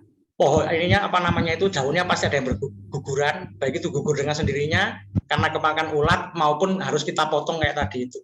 Bahkan ada juga pohon itu yang kayak tadi itu atasnya sudah mengering tapi bawah bertumbuh, alias apa? Kalau leadernya udah nggak mau ngebimbing, leadernya berkhianat misalkan, tidak amanah, ya sudah, bawah kita itu harus terus menguatkan ke bawah, jangan ikut-ikutan leader. Tapi insya Allah di SMB ini saya berkomitmen untuk bagaimana teman-teman di sini semuanya sukses di sini ya. Mungkin itu dulu yang perlu saya sampaikan. Silakan mungkin di sini dari tadi kan hanya mendengar, yang mau ditanyakan monggo terkait dengan apa yang perlu saya koordinasikan tadi itu. Sekilas mohon maaf Bapak Ibu ya, tak lihat tadi kenapa wajah harus ditampilkan. Saya tahu siapa yang serius, siapa yang tidak kelihatan itu ya.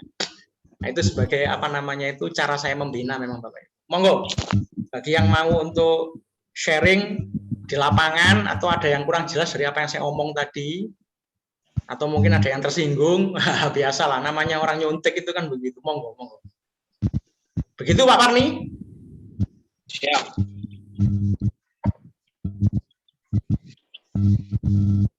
Silakan yang mau menindaklanjuti apa yang saya omongkan barusan atau yang ada yang perlu dikoordinasikan, monggo.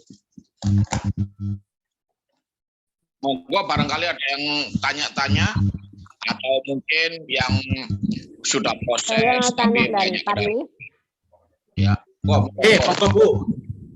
Ya, ini tadi sebelum Zoom dimulai, saya pasang status untuk Zoom di jalur 007. Kayak gitu. Ternyata ini tadi ada WA yang masuk. Apa Bu itu jalur 007 gitu? Apa yang harus saya jawab? Ya, oke, Bu Umi. Jadi sebenarnya Bu Umi ya, pembinaan yang dilakukan oleh leader-leader kita itu memang berlapis-lapis Ibu. Ya.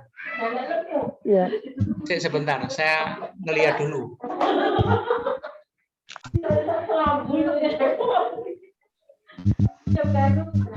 Mungkin Mbak Yunita ini dimatikan dulu ya, sebentar ya.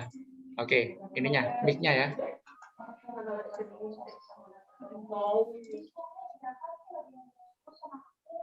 Baik, saya jawab. Gini Bu Umi, jadi yang harus Bu Umi ketahui bahwasanya pembinaan dan pendampingan yang dilakukan oleh para leader 3i Network itu berlapis-lapis memang. Jadi kadang-kadang itu dilakukan oleh Pak Lukas, kadang-kadang itu dilakukan oleh Pak Supriyanto polisi itu, kadang-kadang dilakukan oleh Pak Adi Agus Wibawa, kadang-kadang Pak Adi Wirabuana, kadang-kadang Pak Edwin. Semua itu adalah leader-leader kita, leader-leader kita yang mau peduli dengan kita, yang ingin berbagi tentang bagaimana mengingatkan 3i ini kepada mereka dan bagaimana agar tetap terjaga semangatnya. Itu leader-leader kita seperti itu. Lah mereka itu kadang-kadang kalau harus mensinkronkan jadwal, ya saya hari ini sampai hari ini tidak bisa Bu, karena memang padat banget. Itu mereka itu punya jaringan global, mereka juga punya jaringan khusus. Nah, lebih mengutamakan mana jaringan global apa khusus lah seperti ini sekarang. Nah ini kalau ini khusus Bu. Jadi panjenengan mendengarkan apa Zoom miliknya Pak Kron sekarang. Sekarang Pak Kron sedang tampil di Zoom-nya Pak Lukas. Dengan kemudian kita bergabung di sini itu lebih lebih diprioritaskan yang mana? Jawaban saya adalah yang di sini Bu. Kenapa? Karena di sini itu adalah jaringan kita yang sesungguhnya. Ya. Ini adalah orang-orang yang setiap hari berproses dengan saya, dengan Pak Parni. Kita setiap hari kita udah sering ketemu. Nanti kalau ada apa-apa terkait dengan masalah bisnis 3i Network kita ini, siapa yang dilibatin? Ya kita. Nah, di sini kan karuan misalkan leadernya masih belum berpengalaman. Nah, di sini kebetulan leader panjenengan sudah sangat berpengalaman, makanya ini lebih spesifik gitu ya. Jadi kalau ngedengarkan Zoom yang sifatnya global, ya udah kita dapatnya gitu-gitu aja. Memang itu harus kita ini Bu, kita dengarkan Bu. Tapi kalau pas kebetulan barengan seperti ini, saya yakin Pak Raymond pun lebih menyarankan Anda merapat ke leader Anda, karena leader Anda pun sudah lulus gemblengan, gampangnya gitulah. Dia udah tahu bagaimana berproses, dia tahu bagaimana membina jaringan, dia tahu bagaimana harus membawa timnya kemana itu tahu. Makanya kemudian saya dengan Pak Parni di sini berkoordinasi gimana caranya mitra-mitranya Pak Parni ke bawah ini bisa ngumpul jadi satu untuk kita sharing seperti ini. Yang mau jalan bisnisnya tapi ya. Karena kan mitra Pak Parni hanya ini gitu. Ini mohon maaf, ini yang saya tanyakan itu dan status saya tadi kan Zoom di 007. Kemudian WA dari teman grup saya yang lain, bukan dari CAR ya ini, cuma dari grup yang lain itu membaca. Terus tanya, apa Bu? Zoom. Jawabannya gini aja Bu. Oh iya, itu memang Zoom itu sedang berlangsung sekarang. Kalau memang mau ikut silakan saja. Kebetulan tadi ada koordinasi mendadak dengan teman-teman tim saya terkait dengan masalah bisnis ini gitu aja Bu. Dia agar semakin kepo. Bisnis apa sih ini? Gitu kan. Jadi gini ya. Iya banyak yang gitu ya. Oke, jadi itu memang banyak yang masuk seperti itu. Cuma saya kalau pasang status itu tidak mesti dari CAR karena saya lihat apa ya, istilahnya lihat kalau makanan konsumen saya ya, mereka yang disukai apa, saya gitu. Ketika saya share seperti ini, oh mereka kurang suka, oh mereka suka seperti ini, saya gitu. Jadi saya mancing-mancing, tapi ketika saya ketemu orang lain pun saya juga bercerita. Nomor satu ya otomatis namanya manusia mengharapkan closing, tapi saya tidak berharap penuh. Saya hanya bercerita saja untuk menebarkan bahwa penataan keuangan untuk keluarga, gitu aja. Ini yang saya lakukan seperti itu, salah apa benar? Oh, sangat benar sekali, Bu. Memang menginfokan 3i itu enggak harus apa ya, enggak harus to the point, Bapak Ibu ya. Jadi kita sebenarnya gini loh ya, rata-rata orang bergabung di 3i itu karena memang sevisi dan sefrekuensi dengan kita, sepakat. Kita kan tahu bahwasanya 3i itu adalah salah satu solusi untuk kita punya perencanaan keuangan yang baik. Bahwa yang namanya masa depan itu butuh untuk direncanakan. Dan merencanakannya itu nggak harus pakai uang mahal, pakai uang receh pun 12.000 per hari, itu pada akhirnya akan menjadi masa depan kita. Itu kita sepakat.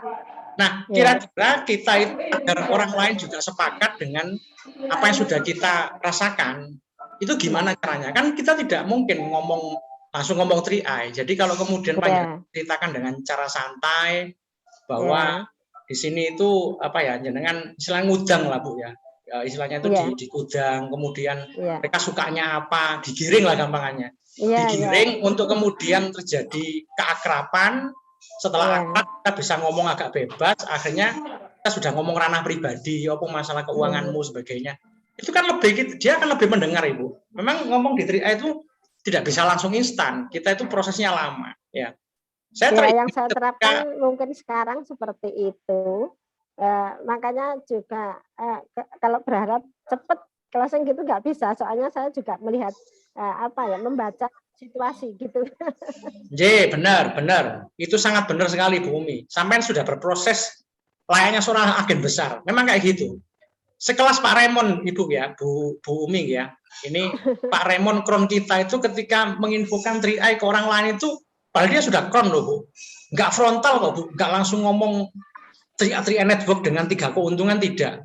Tapi dia berusaha untuk ya tadi itu menyelami dunia mereka. Dia say hello dulu. Saya masuk dulu ya. Ya benar, say hello dulu. Kemudian ketika dia sudah gayung bersambut say hello, kemudian kita mencoba untuk membincangkan topik-topik yang dia suka. Jadi kalau kita prospek orang, jangan kita paksakan ikut dengan sukanya kita apa. Kita harus ikut mereka. Kita masuk ke dunia mereka. Itu sudah mereka nyaman. Akhirnya timbul keakraban Bu. Ketika keakraban kita ngomong masalah ranah pribadi kan udah nggak saru lagi gitu ya, nggak tabu lagi. Karena orang Jawa itu kalau di pangku kan mati Pak. Jadi saya terapkan itu. Nah, leres. Saya. Iya, alhamdulillah kalau sudah betul. Iya. Terima kasih. Itu udah bener Bu Umi, udah bagus. Enten meleh, monggo. Terima kasih. Barni. Ini mau tanya, ini ya terkait di lapangan. Sebenarnya saya melakukan pembayaran itu kan di satu tempat, yaitu Indomaret. Itu nabungnya bayarnya premi. Tapi misalnya kalau mengambil kan kayaknya kok harus di kantor CAR Surabaya. Misalnya lewat transfer atau gimana itu bisa enggak ya kira-kira? Masih ini tuh. Maksudnya ngambilnya dengan cara ditransfer, tidak diambil di kantor. Iya. Bisa enggak ya? Saya tidak mau menjawab langsung bisa, karena perusahaan ini sedang berproses untuk mewujudkan itu Pak Prapto ya. Jadi banyak masukan dari para agen itu untuk mitra-mitra mereka yang jauh, yang yang kalau harus selalu ngurus di kantor ya, kalau kantornya cuma satu kota, nah kalau beda kota belum lagi karena kesibukan dan seterusnya, itu kalau harus ngambil langsung ke kantor itu kayaknya untuk saat-saat ini itu bukan solusi terbaik. Jadi apakah ada solusi alternatif untuk bisa mencairkan dana investasi itu? Perusahaan sedang membuat sistemnya agar nanti klaim itu atau agar nanti redemption istilahnya ya, redemption itu istilahnya Ya. tarik dana sebagian itu bisa dilakukan cukup secara online atau via transfer. Dokumennya nanti tinggal diposkan. Untuk saat ini dokumen kalau mau nggak ke kantor bisa diposkan, ya bisa diposkan. Jadi nggak harus kita ke kantor, kita cukup isi formulir penarikan dana investasi itu, kemudian syarat-syarat yang harus dilampirkan seperti polis asli, ya, kemudian KTP dalam bentuk fotokopi, buku rekening dalam bentuk fotokopi. Nah itu setelah itu semua dipenuhi, kita masukkan dalam satu amplop, kemudian dikirimkan ke kantor, mau kantor cabang yang mana silakan, mau kantor cabang Malang, Surabaya, itu tinggal tunggu saja 14 hari kerja nanti cair. Itu cara sekarang untuk yang tercepat seperti itu. Nah ini sedang digodok sistemnya, gimana caranya agar masalah dokumen-dokumen tadi itu pun tidak perlu harus diposkan, karena pos itu juga butuh biaya. Itu gimana caranya, kayaknya orang kirim email, cukup berkas-berkasnya itu difilekan, lantas dikirim ke bagian pencairan dana, nanti tinggal tunggu 10 hari kerja hingga 14 hari kerja udah cair sendiri. Itu sedang diproses Pak Prapto. Seperti itu. Monggo, yang lain ada lagi? Saya Pak Hasim. Oke, monggo. Gimana ya? Ini kalau ada salah satu mitra kita yang WA, tiba-tiba WA, kan karena dia sekarang kan udah mulai nggak kerja, dia mau memutuskan untuk berhenti nabung. Terus kita itu jawab gini, jangan langsung berhenti. Maksudnya sabar aja dulu. Nanti kalau seandainya bulan ini belum ada untuk nabung, paling enggak insya Allah bulan depan ada, pasti kita lanjutkan lagi untuk nabung. Itu betul enggak? Kalau saya jawab seperti itu. Ada, ya betul memang nggak salah. Cuman gini Bu Husnul ya. Jadi makanya saya katakan begini Bapak Ibu, begitu kita ini runtutan jawaban saya ini mohon dipahami. Saya tidak langsung to the point, agar jangan tahu bagaimana memproses nasabah. Karena begini, mohon maaf, Bu Umi sekarang sudah punya mitra, Pak Slamet sudah punya mitra, ya toh, Pak Prapto sudah punya mitra, jenengan Bu Husnul punya mitra. Intinya agen itu sudah punya mitra. Nah, selanjutnya kewajiban kita selaku agen apa? Ya melayani siapa? Melayani mitra-mitra kita. Melayaninya dalam bentuk apa? Melayaninya itu adalah dalam bentuk bagaimana agar mitra-mitra kita itu bisa menuntaskan cicilan 60 kali itu. Nah, untuk bisa menuntaskan, untuk bisa mengetahui dia punya kemampuan untuk menyelesaikan 60 kali cicilannya itu apa? Setelah closing, polis sudah turun, kita bertamu ke rumahnya. Kalau kita masih belum pede untuk bertamu karena nanti takut ditanya ABC, karena kita belum tahu, ajak leadernya. Kita bertamu, kita kasih buku polisnya. Nah, sambil ngasih buku polis, sebentar. Ini banyak ya. Bentar ya.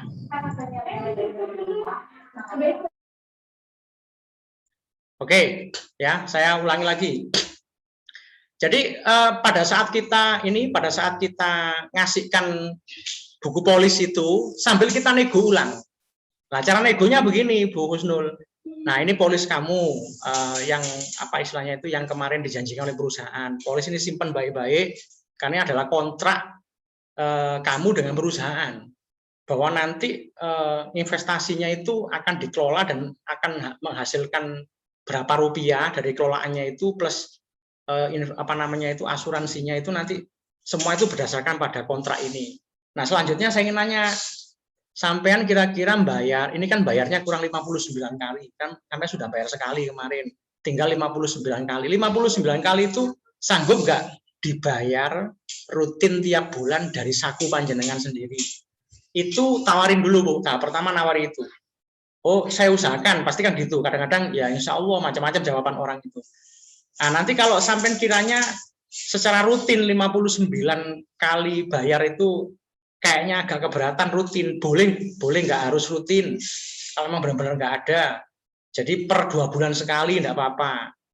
Atau bisa itu 1 bulan kosong, 2 bulan kosong, bayar lagi dan seterusnya diloncat-loncatin. Nah, asalkan tidak sampai melampaui 4 bulan.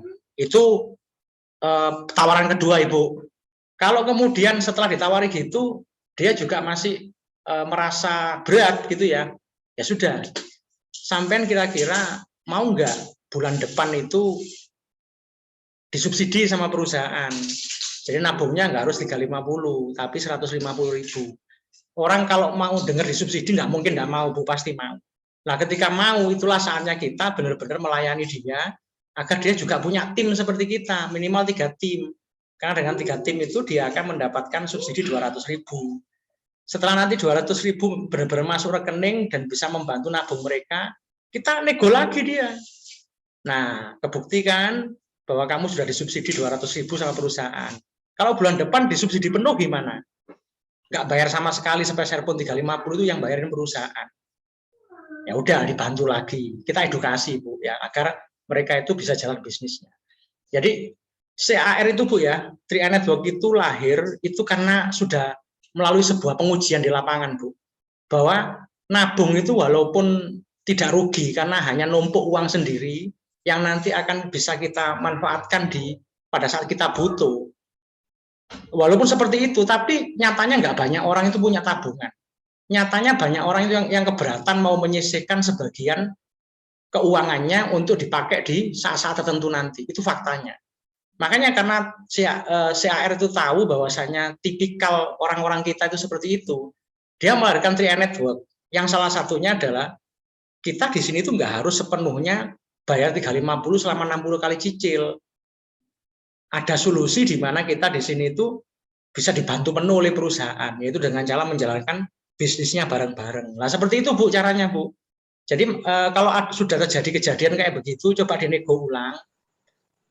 Kalau sudah, tadi kan sudah diinfokan bahwa ya nggak usah berhenti dulu, karena kamu nggak bekerja, ya nggak apa-apa lah, kamu nanti itu 2 bulan lagi aja bayar, dan sebagainya. Pertanyaannya adalah, dia pasti gini dalam hatinya dia, lah aku harus nggak kerja, lah aku katanya oleh duit tekondi nyisihno itu walaupun sama yang kayak solusi 2 bulan lagi dah, 3 bulan lagi dah. Tapi masalahnya saya itu harus ngumpulin duit dari mana, kan gitu. Makanya dibalik saja, kamu kan mengaku udah ada kerjaan lagi. Ya sudah, kalau nggak ada kerjaan lagi, kamu tak tawarin kerja. Sedari awal saya ngajak kamu di sini itu tidak hanya untuk sekedar punya tabungan, tapi agar kamu juga memiliki penghasilan. PPKM ya, punya penghasilan karena menabung, kan gitu. Kamu di sini tak ajak untuk melaksanakan PPKM yang baik, tapi PPKM-nya CAR, bukan PPKM-nya pemerintah. Gara-gara PPKM pemerintah kan kamu kehilangan mata pencaharian. Nah, ini PPKM yang dari CAR dijalanin. Biasanya orang punya penghasilan karena berbisnis, karena bekerja, karena berusaha. Nah, ini punya penghasilan karena menabung. Kerjanya juga kamu nggak harus jualan barang, kamu nggak harus cari-cari orang, juga tidak. Bahasanya harus bener loh, jangan ngomong cari-cari orang. Kalau cari-cari orang itu kan ya bahasanya kan mengerikan. Ya kalau orang ini, kalau orang jualan itu nggak cari-cari orang apa? Kan cari-cari orang juga. Tapi kan mereka ngomongnya nggak cari-cari orang gitu. Apalagi kita nggak jualan, kita itu ngebantu saudara kita, teman kita yang awalnya nggak punya perencanaan keuangan jadi punya perencanaan keuangan. Yang awalnya meremehkan masa depan jadi punya masa depan. Dan itu hanya dengan uang receh. Itu konsepnya. Makanya kalau semua orang itu paham bahwa nggak semua orang itu sadar dengan masa depannya sendiri. Ya, mereka meremehkan atau mereka bahkan tidak tahu bagaimana untuk menciptakan masa depan dengan uang receh. Kadang mereka juga terlalu ego, butuh dibuka mindset-nya. Penting loh punya perencanaan keuangan itu. Setiap orang itu punya tujuan-tujuan keuangan. Ya, punya tujuan-tujuan keuangan. Baik itu untuk rumah tangga setiap harinya maupun tujuan keuangan yang khusus untuk punya mobil, untuk nanti merencanakan umroh, untuk nanti itu bisa punya biaya pendidikan untuk anak, untuk nanti dia itu bisa memiliki bisnis lain. Itu kan namanya tujuan-tujuan keuangan. Nah, tujuan-tujuan keuangan itu nanti bisa mereka capai kalau ada perencanaan. Kalau nggak ada perencanaan, jangan harap tujuan-tujuan itu kecapai dengan mulus. Mungkin ada yang bisa mencapainya dengan mulus bagi yang secara keuangan kuat, ya. Tapi bagi yang mereka secara keuangan nggak kuat, aset juga nggak punya, hitung-hitungan akal untuk mencapai tujuan keuangan itu kayaknya kesulitan, Bu. Nah, makanya dengan CAR, dengan Triad Network berhemat 12.000 itu mereka akan punya aset dan akan bisa punya potensi untuk mencapai tujuan keuangan mereka. Itu kan butuh kita infokan, Bu. Nah, gitu loh. Jadi edukasi seperti itu, Bu Husnul. Jadi kamu sudah dari awal kamu di sini tak ajak punya penghasilan karena menabung di sini. Kamu kan mengaku udah nggak ada penghasilan sama sekali, nggak ada kerjaan. Ya udah kerjain ini. Kalau kamu nggak ngerjain ini, memangnya ada kerjaan lain. Gitu aja, Bu, tantang. Kamu memangnya ada kerjaan lain yang kiranya bisa memberikan masukan sama kamu, pemasukan. Ada nggak? Tanya coba gitu. Kalau nggak ada, ya sudah. Kalau nggak ada, ayo ini kita jalan, nggak ada salahnya. Toh di sini nggak harus jualan barang, nggak harus cari-cari orang. Tapi di sini kita ngebantu yang lain. Cukup dengan 3 orang saja. Gampang toh, cukup dengan 3 orang. Anda akan punya subsidi 200.000. Dari situ nanti kita berproses lagi pelan-pelan. Agar nanti kita benar-benar nabungnya gratis. Loh, begitu Bu Husnul cara ngelobinya. Sehingga kalau kita ngajak sih masalah konsepnya nabung gratis kan sudah sering saya lakukan ya, Gus Hasim. Cuma kan kadang-kadang mereka itu gimana ya, kayak berat gitu loh untuk mau melakukan itu. Nah, kalau mereka memang berat untuk melakukan itu, kira-kira beratnya dari mana? Bukan butuh menggali dulu. Saya juga nggak bisa langsung ngasih jawaban. Yang bisa gali kan jenengan. Apa yang membuat mereka berat? Kan pasti ada alasannya. Sudah pernah digali nggak? Kenapa kok merasa berat? Sekarang gini dah, Bu. Gini ya. Sekarang gini. Bu Husnul kan juga punya bisnis lain, ya toh?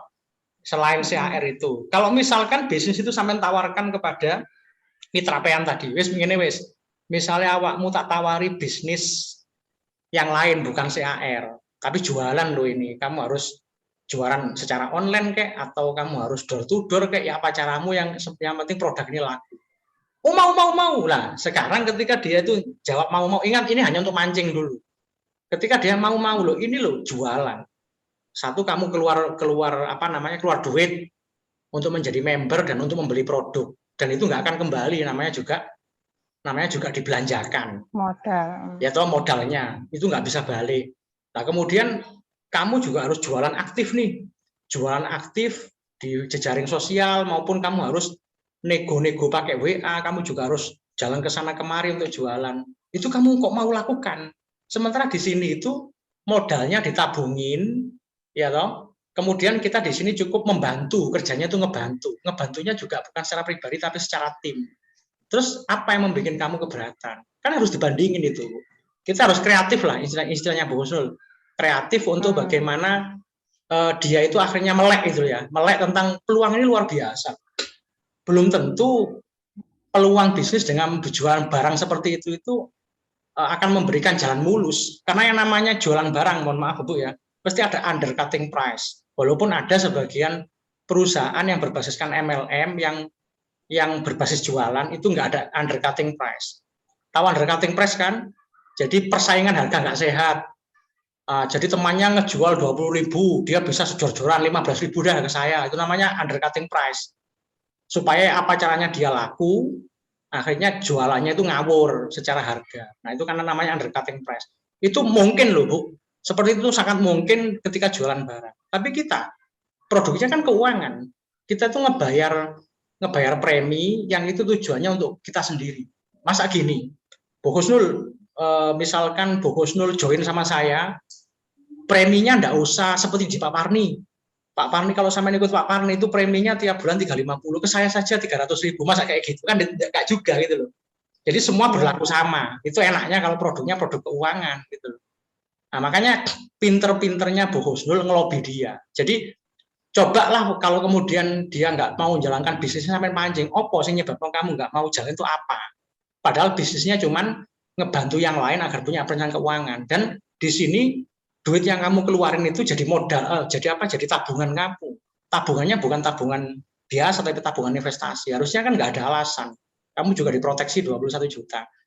Nah, kamu tak tawari bisnis yang lain yang jualan produk. Padahal itu kamu harus keluar modal, kamu mau, kamu harus kreatif dalam menjual, kamu juga mau segala upaya kayaknya mau kamu tempuh dah, yang karena kamu udah nggak ada kerjaan lagi. Kenapa itu mau, yang ini nggak mau? Harus digali, Bu. Saya nggak bisa ngomong banyak, kecuali dia ngejawabnya kayak gimana, karena jawabnya nanti sesuai dengan jawaban dia. Begitu, Bu Husnul. Jadi, apa tadi jawabannya Bu Husnul? Benar, tapi itu masih belum merupakan solusi. Karena dia berpikir, terus saya nanti untuk menyisihkan untuk bisa mencapai 350 yang dikasih waktu 2-3 bulan kata Pen tadi dari mana, kan gitu mestinya dia. Andaikan saya jadi dia juga akan mikir begitu gitu. Ya udah, kita geber dengan bisnisnya aja gitu loh. Yakinkan bahwa di sini itu mudah karena Anda nggak sendirian. Anda itu akan kerja tim gitu. Itu Bu Husnul, mungkin perlu dicoba itu. Ya. Ada lagi monggo? Pak Sugiono mungkin ada yang mau dicurhatkan dari negeri seberang sana? Kemarin itu ada itu Dan, nggak berani ngomong paling. Monggo. Ayo Pak Giono. Atau Bu Lis, monggo Bu Lis, atau Pak Suwito, Pak Herudai, Mbak Yunita, monggo. Kalau nggak ada yang tanya, aku mau tanya. Ya, monggo. Kita kita batasin sampai jam maksimal sampai jam 9 ya. Atau 10 menit lagi, monggo. Ya, monggo. Bentar. Gini Dan, ketika saya masuk di Tri-AI, dulu yang saya pahami itu batasan umur masuk itu sampai berapa, 60 kalau nggak salah ya. 60 atau 59 gitu. Ya, 59. Ya, Kalau kalau pemegang polis Bu, usia maksimal masuk itu usia 74 tahun. Jadi kalau 75 udah nggak bisa. Usia 74 masih bisa masuk sebagai pemegang polis. Tapi kalau tertanggung maksimal usia 59. Sehingga kalau usia 60 tahun bisa masuk sebagai tertanggung. Paham ya antara pemegang polis sama tertanggung, paham Bu ya? Pemegang polis itu berarti orang yang berhak untuk menjalankan bisnisnya. Ya, sementara kalau tertanggung ya, itu adalah orang yang nanti akan menerima asuransinya. Pemegang polis itu yang akan terima manfaat bisnisnya sama investasinya. Tertanggung itu yang akan terima manfaat asuransinya. Itu bedanya tertanggung dengan pemegang polis. Oke, terus Bumi, monggo. Oh ya gitu ya. Jadi kalau pemegang polis bisa sampai umur 74 gitu ya. Ya, ini Bu, tak sharingkan Bu, nggih. Coba ini sampai bisa lihat di sini Bu. Sebentar. Karena banyak yang tanya. Nggih. Nih, saya sharingkan Bu. Ya. Ya, coba ini perhatikan Bu. Saya akan sharing dulu.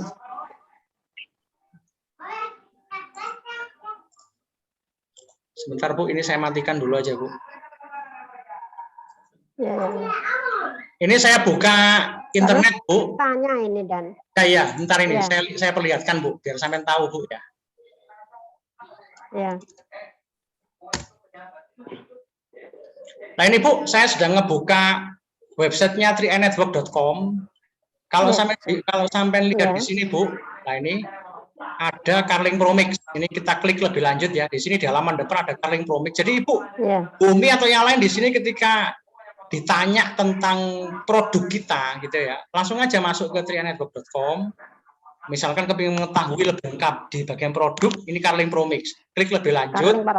Ya, klik lebih lanjut, lantas jangan lihat di sini. Nah, ini manfaat asuransinya bagaimana sih? Nah, kayak gini.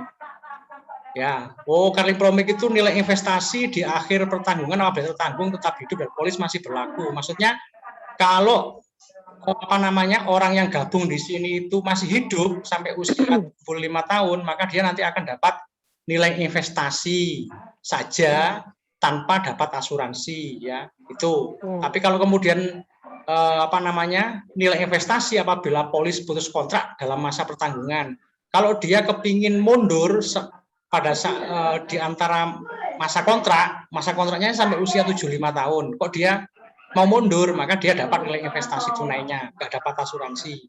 Dan uang pertanggungan ditambah nilai investasi apabila tertanggung meninggal dunia. Misalnya pertanggungan berakhir, berarti kalau nanti pas masa kontrak kok meninggal, dapat investasi dan asuransi. Nah, seperti ini Bu modelnya Bu. Usia masuk pemegang polis usia 17 tahun sampai 75 tahun. Sorry ya, sampai 75 tahun. Nah, itu loh pemegang polis. Jadi artinya pemegang KTP. Kalau orang udah punya KTP sampai usia 75 tahun, 17 sampai 75 tahun boleh sebagai pemegang polis. Ya. Tapi kalau tertanggung usia masuknya mulai usia 1. Jadi anak bayi usia 1 tahun itu udah bisa jadi tertanggung. Nanti menggunakan apa? Nanti menggunakan kartu keluarga sama akte lahir sampai usia 59 tahun. Masa pertanggungannya semua orang sampai usia 75 tahun. Masa pembayaran preminya 5 tahun atau 60 bulan. Termin pembayaran preminya bisa bulanan, tahunan, ya, atau single premi. Nah, seperti ini, Bu. Lebih jelasnya bisa diklik ringkasan produk Ya, nanti sama saya materi lihat. presentasi. Seperti itu, Bu, ya. Itu. Ya. Monggo, Bu Umi, langsung. Ada lagi, Bu? Ya, nanti saya lihatnya. Ya, makasih sudah jelas. Dan Oke. mungkin Monggo yang ada lain. Pak Giono itu mau tanya. Monggo. Karena ada masalah itu, Pak Giono. Monggo, Pak Sugiono. Halo, ya ini saya mau bertanya sedikit sama Gus Hasim ya. Ya, monggo. Kemarin saya kan memperkenalkan ya ini menabung di 3i ini. Ada teman saya di Hong Kong ya. Saya tawarkan itu ya, yuk ya menabung itu. Dia jawabnya ya mungkin bisa saya selama di bekerja di Hong Kong. Tapi umpama kalau saya balik ke Indon, terus saya tidak meneruskan itu menabungnya, terus umpama 2 tahun itu investasi saya ambil gitu, uangnya berkurang apa tidak gitu. Ya, itu saja, Bu. Pak Sugiono, ada lagi? Sementara itu dulu, Gus. Oke, baik. Nah, ini dan Parni Ini loh, bisa menjawab ini. Bentar, Dan. Harus saya, Monggo, dan Suparni tampil menjawab pertanyaannya Pak Sugiono tadi. Monitor, Sebentar, Dan Dan. Suparni. Nah, takutnya tidur nanti ya. Monggo, jawab pertanyaannya Pak Sugiono. Ngapunten Pak Sugiono, bukannya saya nggak mau jawab. Ini karena Pak Parni ini leader utama jenengan di samping saya, biar beliau menjawab dulu.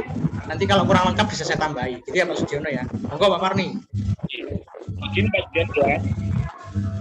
Kita Suaranya, Dan.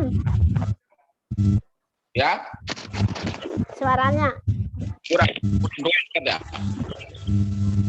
Gak jelas ya? Ya jelas ya. Jelas. Dah. Suara saya jelas, gitu. Halo. Kok hilang? Ya, sudah, monggo. Oke. Ini kita harus tahu di dalam waktu kita menabung ini masih ada biaya akuisisi, yaitu biaya operasional perusahaan. Karena biaya akuisisi itu adalah selama kita untuk menabung itu bisa memang kita ambil. Untuk bisa menabung, misalnya kalau kita ambil itu bisa berupa karena di situ Suaranya gak jelas, perkembangan Dan? belum begitu besar. Putus, Gus. Putus orangnya dan Bang. Suaranya nggak jelas. Putus-putus. Terus Iya, kayaknya jauh gitu suaranya itu.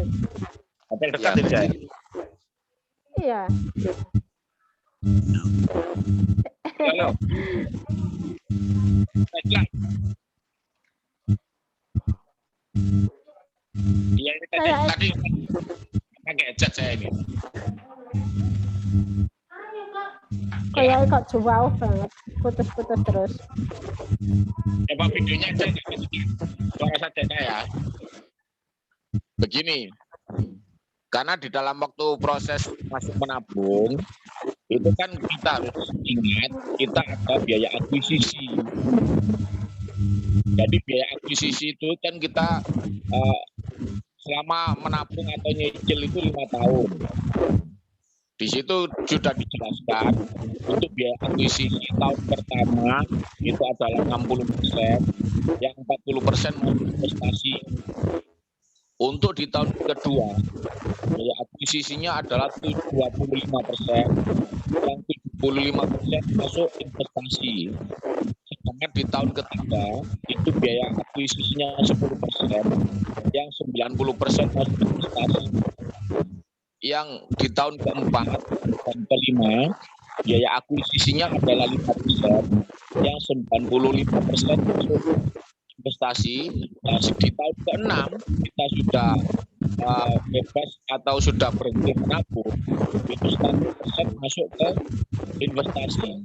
Jadi seandainya di masa-masa menabung, kalau uang itu misalnya kita ambil, itu pertumbuhannya masih kecil. Kalau menurut saya itu memang kita masih rugi. Belum bisa, karena tadi kan ada biaya akuisisi tadi, biaya operasional perusahaan. Jadi tumbuh kembangnya itu begitu maksimal.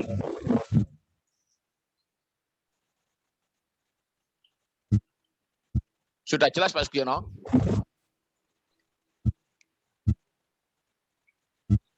Gimana Pak Sugiono? Suaranya tadi kemeresek, tidak jelas atau sudah jelas? Agak kecil ya suaranya. Oke, tak ulangi nggak apa-apa wis. Gini aja, gini tak ulangi. Oke, dan Parni tak ambil alih nggak apa-apa sudah. Jadi gini Pak Sugiono, ini saya share dulu Pak Sugiono, biar kalian tahu. Nah, gini Pak Sugiono, perhatikan di sini. Nah ini dia.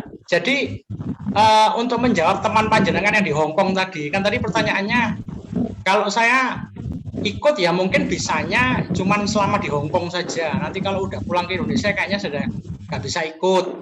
Nah nanti ketika saya pulang ke Indonesia, taruh kata 2 tahun lagi, kira-kira uang saya itu bisa diambil apa tidak? Nah, kalau bisa diambil jelas pasti bisa diambil. Nggak usah nunggu 2 tahun, sebulan 2 bulan diambil pun bisa. Nah, cuman masalahnya ketika diambil nanti itu berapa jumlah uang saya gitu ya. Nah, jadi yang perlu diketahui oleh Pak Sugiono, sekaligus ini saya membedah polisnya Pak Sugiono lah. Salah satu isi daripada polisnya Pak Sugiono yang belum nyampe di keluarganya Pak Sugiono atas permintaan Pak Sugiono sendiri itu ya ini salah satunya isinya. Jadi uang 350.000 yang dibayar oleh Pak Sugiono setiap bulannya itu pengalokasiannya Pak ya seperti ini Pak. Jadi ketika 350.000 itu dibayar ke perusahaan dan sudah diterima, itu langsung dipotong 60% Pak. 60% itu dipotong oleh perusahaan di tahun pertama atau di cicilan pertama sampai ke 12. Ya, sebentar ini miliknya Pak Parni saya matikan dulu. Ini kayaknya Pak Parni mohon ini mic-nya dimatikan aja Pak Parni. Meresek Pak Parni. Nah, oke, sudah jelas ya. Oke, saya ulang lagi Pak Sugiono ya. Jadi ketika di cicilan pertama sampai ke 12 atau di tahun pertama, setiap kita ngebayar 350 itu langsung dipotong 60% oleh perusahaan. Kemudian yang 40% itu akan menjadi investasi kita atau dikelola oleh perusahaan. Nah, di tahun yang kedua atau di cicilan ke 13 sampai 24 itu dipotong sebesar 25% oleh perusahaan. Terus yang 75% dikelola atau diinvestasikan. Di tahun ketiga itu dipotong 10% atau di cicilan ke 25 hingga 36. Itu dipotong 10%, yang 90% menjadi dana kelolaan kita. Nah, di tahun keempat dan kelima itu pemotongannya cuma 5% doang.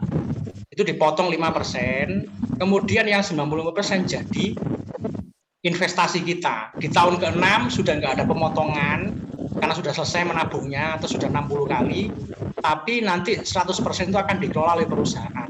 Nah, sekarang pertanyaannya begini Pak Sugiono, buat apa sih kok ada pemotongan segala seperti ini? Nah, jangankan di perusahaan perusahaan seperti kita ini ya Pak Sugiono ya, di bank saja pemotongan itu ada. Ya, cuman pemotongannya memang tidak terlalu besar. Ya, misalkan contoh di BCA. BCA itu setiap bulan itu pasti kepotong 15.000. Nanti ada pemotongan lain kalau ada transaksi lain. Pokoknya ada transaksi itu pasti ada pemotongan. Yang pemotongan pasti itu 15.000 contohnya kalau BCA. Nanti BRI berapa lagi, tiap bank itu punya kebijakan pemotongan sendiri-sendiri Pak Sugiono. Nah, di bank saja duit kita itu nggak dikelola loh Pak. Kita di bank itu sebenarnya cukup menitip duit saja. Apa buktinya nitip? Karena kita bisa ambil sewaktu-waktu, apalagi kita punya ATM, itu sewaktu-waktu bisa diambil. Itu buktinya kita nitip, Pak. Jadi perusahaan itu minta biaya, jenengan itu nitipkan duit di mereka, itu di brankas mereka, itu ada biaya yang dikenakan. Tapi tidak dikelola, Pak. Artinya jumlahnya ya tetap seperti itu saja. Di bank aja yang tabungannya yang nilainya tidak dikelola, jumlahnya itu malah cenderung menurun karena kepotong biaya admin sama biaya yang lain. Itu aja ada potongan, padahal itu nggak dikelola. Apalagi di kita. Di kita ini ada biaya pemotongan yang namanya biaya akuisisi. Nah, biaya akuisisi ini yang paling besar hanya di tahun pertama saja, Pak. Ya. Terus gunanya untuk apa biaya akuisisi ini?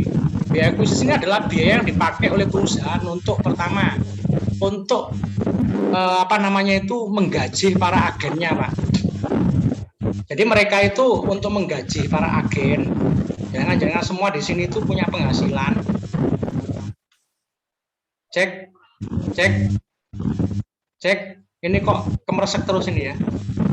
Ini kayaknya ada mic yang bocor. Sinten iki.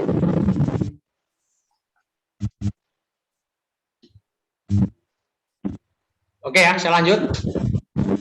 Nah, seperti ini Pak Sugiono nggih. Terus kenapa kok ada biaya akuisisi? Biaya akuisisi dipakai untuk apa? Dipakai untuk menggaji para agennya.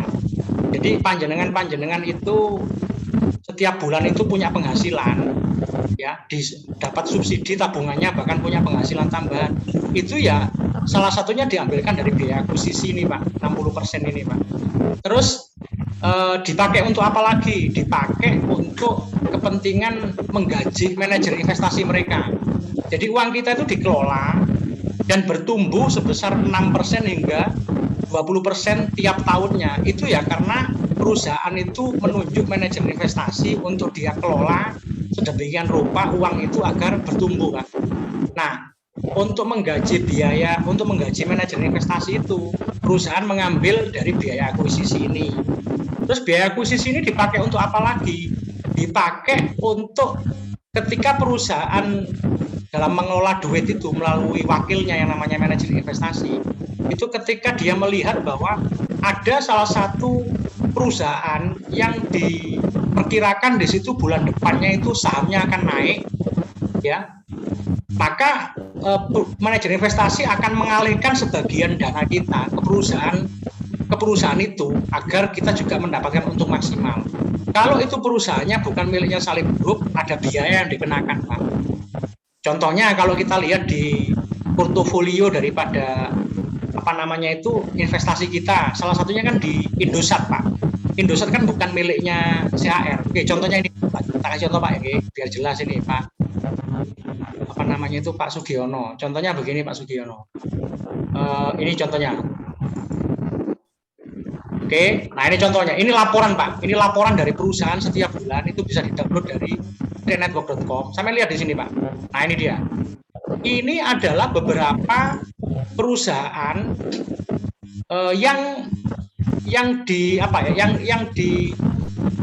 yang ditumpangin gitu ya.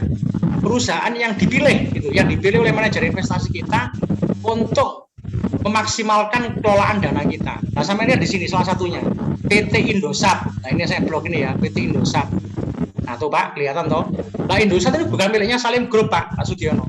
Kalau PT Bank Ina Perdana miliknya Salim Group, PT Ultra Jaya Milk Industry miliknya Salim Group, Indo Retail Makmur miliknya Salim Group, Indonesia Exim Bank miliknya Salim Group. Nah, kalau untuk perusahaan-perusahaan yang dipilih oleh manajer investasi CAR yang di situ miliknya Salim Group itu nggak kena biaya, Pak. Tapi untuk perusahaan lain yang di situ sahamnya naik sehingga perusahaan nitip lah gampangannya, nitip sebagian uang nasabah itu di perusahaan ini agar juga ikut cuan juga, agar ikut untung juga. Nah, di situ kenakan biaya, Pak. Contohnya ke Indosat.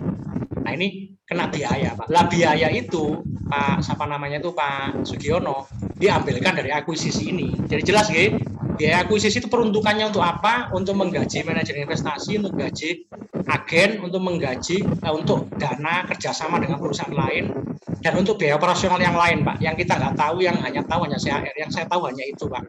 Itu biaya akuisisi, Pak. Nah, kalau sampai kepingin tahu besarannya berapa sih? 60% itu dari 350.000. Besarannya adalah 210.000, Pak.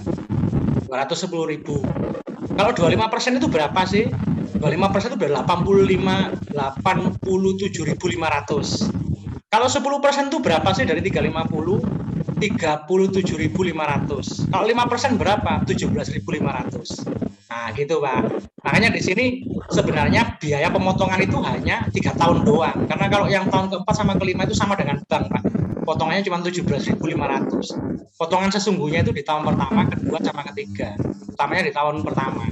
Nah, sehingga kalau nanti teman panjenengan yang dari Hong Kong itu kira-kira kalau 2 tahun lagi duitku jadi berapa ya? Kan selama 12 kali bayar dipotong 60%, 12 kali bayar kedua itu dipotong 25%, sehingga totalnya yang nggak utuh, Pak. Kira-kira berapa kalau nggak utuh? Kalau nggak utuh seperti ini kira-kira, Pak. Nah ini, Pak. Jadi kalau tahun kedua diambil, ada duit berapa? Kisaran ada duit 3,5 juta, Pak. Jadi kalau dia pulang dari Hong Kong, terus dia mencairkan duitnya, duitku jadi berapa? Ya kurang lebih 3,5 juta sampai 4 juta lah, Pak, tergantung harga NAB. Kalau dengan harga NAB sekarang, Pak, berarti kurang lebih hampir 4 juta, Pak.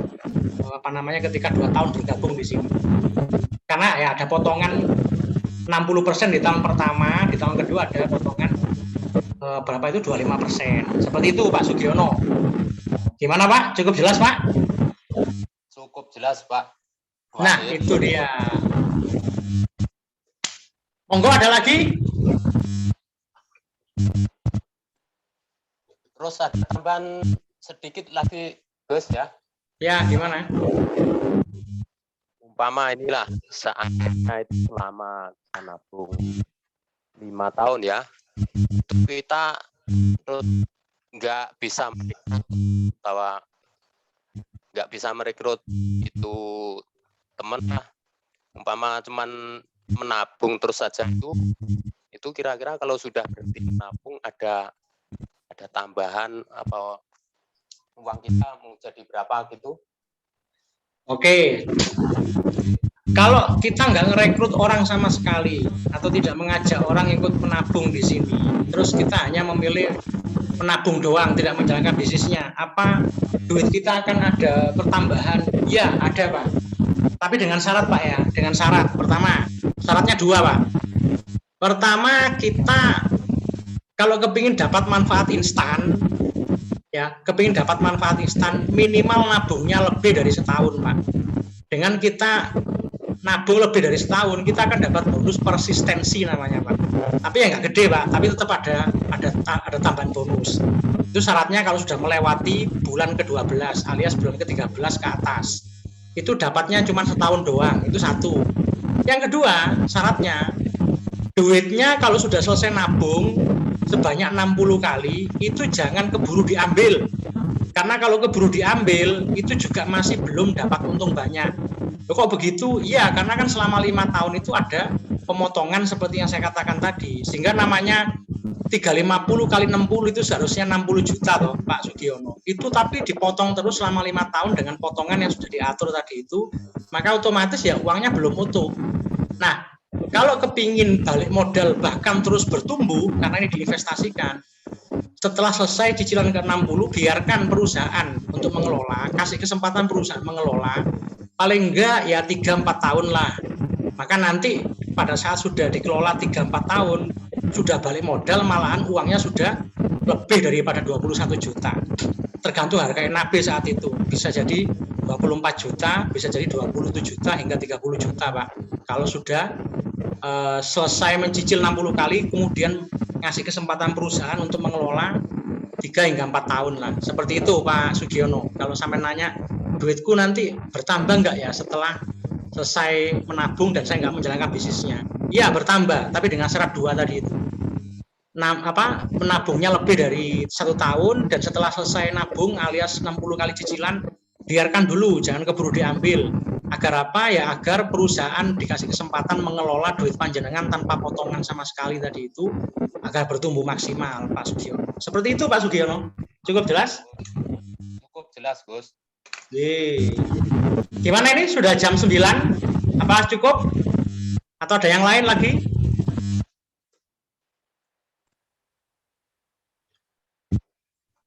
Gimana Pak Parni? Barangkali ada yang tanya lagi? Ya? Kalau nggak ada yang tanya, kita cukupkan. Oke, jadi gini, kalau memang sudah nggak bertanya, ini sudah saya cukupkan. Tapi gini Bapak Ibu, saya ingin ngambil kesepakatan. Ini kan sebenarnya banyak yang harus kita koordinasikan malam ini. Ini perkenalan saja. Saya ingin pertemuan semacam ini bisa rutin, tidak harus setiap minggu. Kita sepakati aja berapa minggu sekali kira-kira. Saya ingin nanya yang masih hadir di sini. Kalau menurut Bu Umi atau Akhir bulan saja. Jadi Kenapa? 1 bulan sekali gitu. bulan sekali. Kalau menurut Pak Slamet gimana? Pak Slamet Sumari, dibuka mic-nya Pak. Berapa Pak? Kita ikuti pendapat terbanyak. Ya. Pak Slamet Sumari, mic dibuka Pak. Mic-nya Pak Slamet belum dibuka mic-nya. Ini jangan di mute. Dibuka Pak biar bisa ngomong. Loh, mana Pak Slamet tadi? Halo, Pak Slamet masih belum bisa ngomong. Kalau Bu Husnul gimana Bu Husnul? Berapa 1 minggu bulan. sekali Bu Husnul? 1 bulan sekali aja, Dan. Monggo. Bu Umi Kalsum? Oke, setuju 1 bulan sekali, Dan. Oke, Pak Sugiono setuju 1 bulan sekali? Iya, setuju. Oke. Terus gimana untuk Pak Suito? Bu Aropa. Berapa Bu Aropa?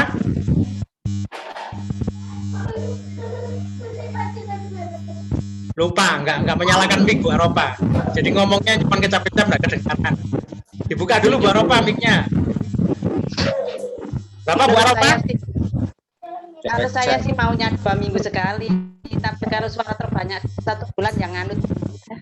Oke, sudah. Jadi kita sepakati ya. Ini Pak Khairul Dai, coba tes Pak Khairul Dai. Bisa bersuara Pak? Sebulan sekali. Oke, monggo Pak Suwito terus pundi Pak Suwito? Sebulan sekali atau lebih Bu? Atau 2 minggu sekali.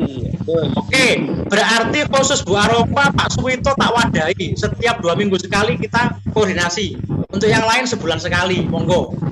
Ya, yang tidak sibuk, monggo bergabung setiap 2 minggu sekali biar diatur Pak Parni nanti. Khusus Pak Suwito sama Bu Aropa, monggo. Yang lain sebulan sekali. Nanti kalau ada kesulitan itu biar sambil menebar kebaikan kita menunggu 1 bulan itu dapatnya apa gitu bisa kita share di Oke, ya. gitu. Oke, siap. Nah, gini, untuk teman-teman pada saat kita itu koordinasi semacam ini, baik yang minta 2 minggu sekali maupun yang sebulan sekali, misalkan Pak Sugiono juga yang di negara tetangga sana, kalau kepingin menginfokan 3i, mau nonton bareng, ngajak teman misalkan, ayo ditonton aja, nggak apa-apa, kita nanti prospek rame-rame di channel ini sudah. Ya, misalkan Pak Sugiono ada teman, ya, ada teman yang ingin dikenalkan 3i, daripada susah-susah ngomong sendiri, Pak Sugiono tinggal suruh nyaksikan di HP-nya Pak Sugiono bareng dengan Pak Sugiono, nanti kita closing bareng-bareng di sini.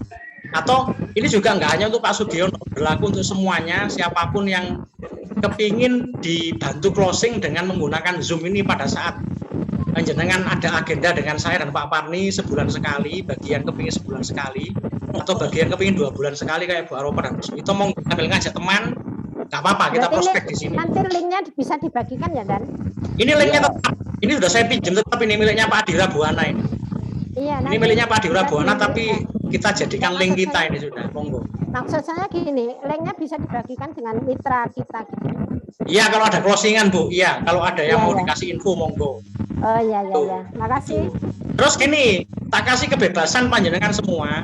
Misalkan namanya orang mau dikasih info 3i itu kan nggak tentu. Kadang-kadang tahu-tahu besok ada yang kepingin dikasih info, atau mungkin 4 hari lagi ada yang mau dikasih info dan jenengan kepingin pakai Zoom agar dia bisa lihat presentasi, nggak apa-apa.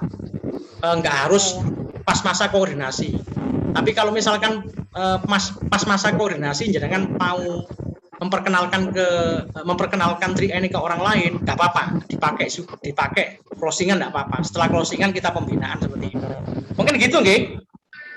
Ya. Tolong diatur Pak Parni tanggalnya karena yang harus saya bina tidak hanya timnya Pak Parni, ada tim yang lain juga biar nggak tabrakan. Dipastikan sebulan sekali setiap hari apa, tanggal berapa, yang 2 minggu sekali setiap hari apa tanggal berapa. Oke, dah. Itu sampai yang harus mengatur. Gitu nggih teman-teman nggih. Ya, ya. Dan Ini saya rekam, nanti rekamannya saya kasih ke grupnya Pak Parli biar yang tidak hadir bisa menyaksikan. Mungkin cukup demikian. Ada lagi monggo tambahan Pak Parli mungkin. Oke, Gus. Mohon maaf. Oh nggih, semangat Pak Suwito, jelas ya. Jelas banget ini. Pak Suwito ini mitra baru kita teman-teman ya. Jos ini ya. Nakes dari Suko. Ya. Saya mohon untuk tadi kan yang ada yang 2 minggu sekali ya, karena tidak banyak. Kalau bisa tatap muka aja. Gimana Gus? Oh, saya siap sekali. Kalau misalkan Pak Suwito menghendaki tatap muka, tidak harus pakai Zoom seperti ini langsung. Misalnya ke dalamnya Pak Suwito, apalagi sambil memperkenalkan orang, wah siap banget Pak. Nah, tinggal Pak Parni ini, siap tak Pak Parni? Siap. Banyak. Oke. Siap Pak Suwito. Gempur sudah. Kapanpun mau tatap muka langsung. gaspal Pak Suwito. Pak Suwito ini dalamnya pun tinggi. Pak Suwito, Saya ini di Kecamatan Senin Sukoso. besok. Kalau Pak Suwito, barangkali dalam minggu-minggu ini, karena saya kerja sore, kalau paginya membutuhkan untuk prospek, saya siap. Oke, insya Allah. Oke. Hari Senin besok itu saya urus kenalan. Paginya saya bisa dimanfaatkan. Ya intinya nggak sungkan sudah. Ini kan untuk pertemuan resminya setiap 1 bulan sekali bagi yang selain Pak Suwito dengan Bu Aropa. Bagi Bu Aropa sama Pak Suwito pertemuan resminya setiap 2 minggu sekali. Tapi bagi yang kepingin kapanpun pas ada closingan, ada yang mau di closing, monggo silakan, bebas. Gitu nggih, cukup nggih? Nggih. Oke, terima kasih semuanya teman-teman. Monggo ditutup Pak Parni. Dari saya matur suwun. Assalamualaikum warahmatullahi wabarakatuh. Waalaikumsalam warahmatullahi wabarakatuh. Terima kasih.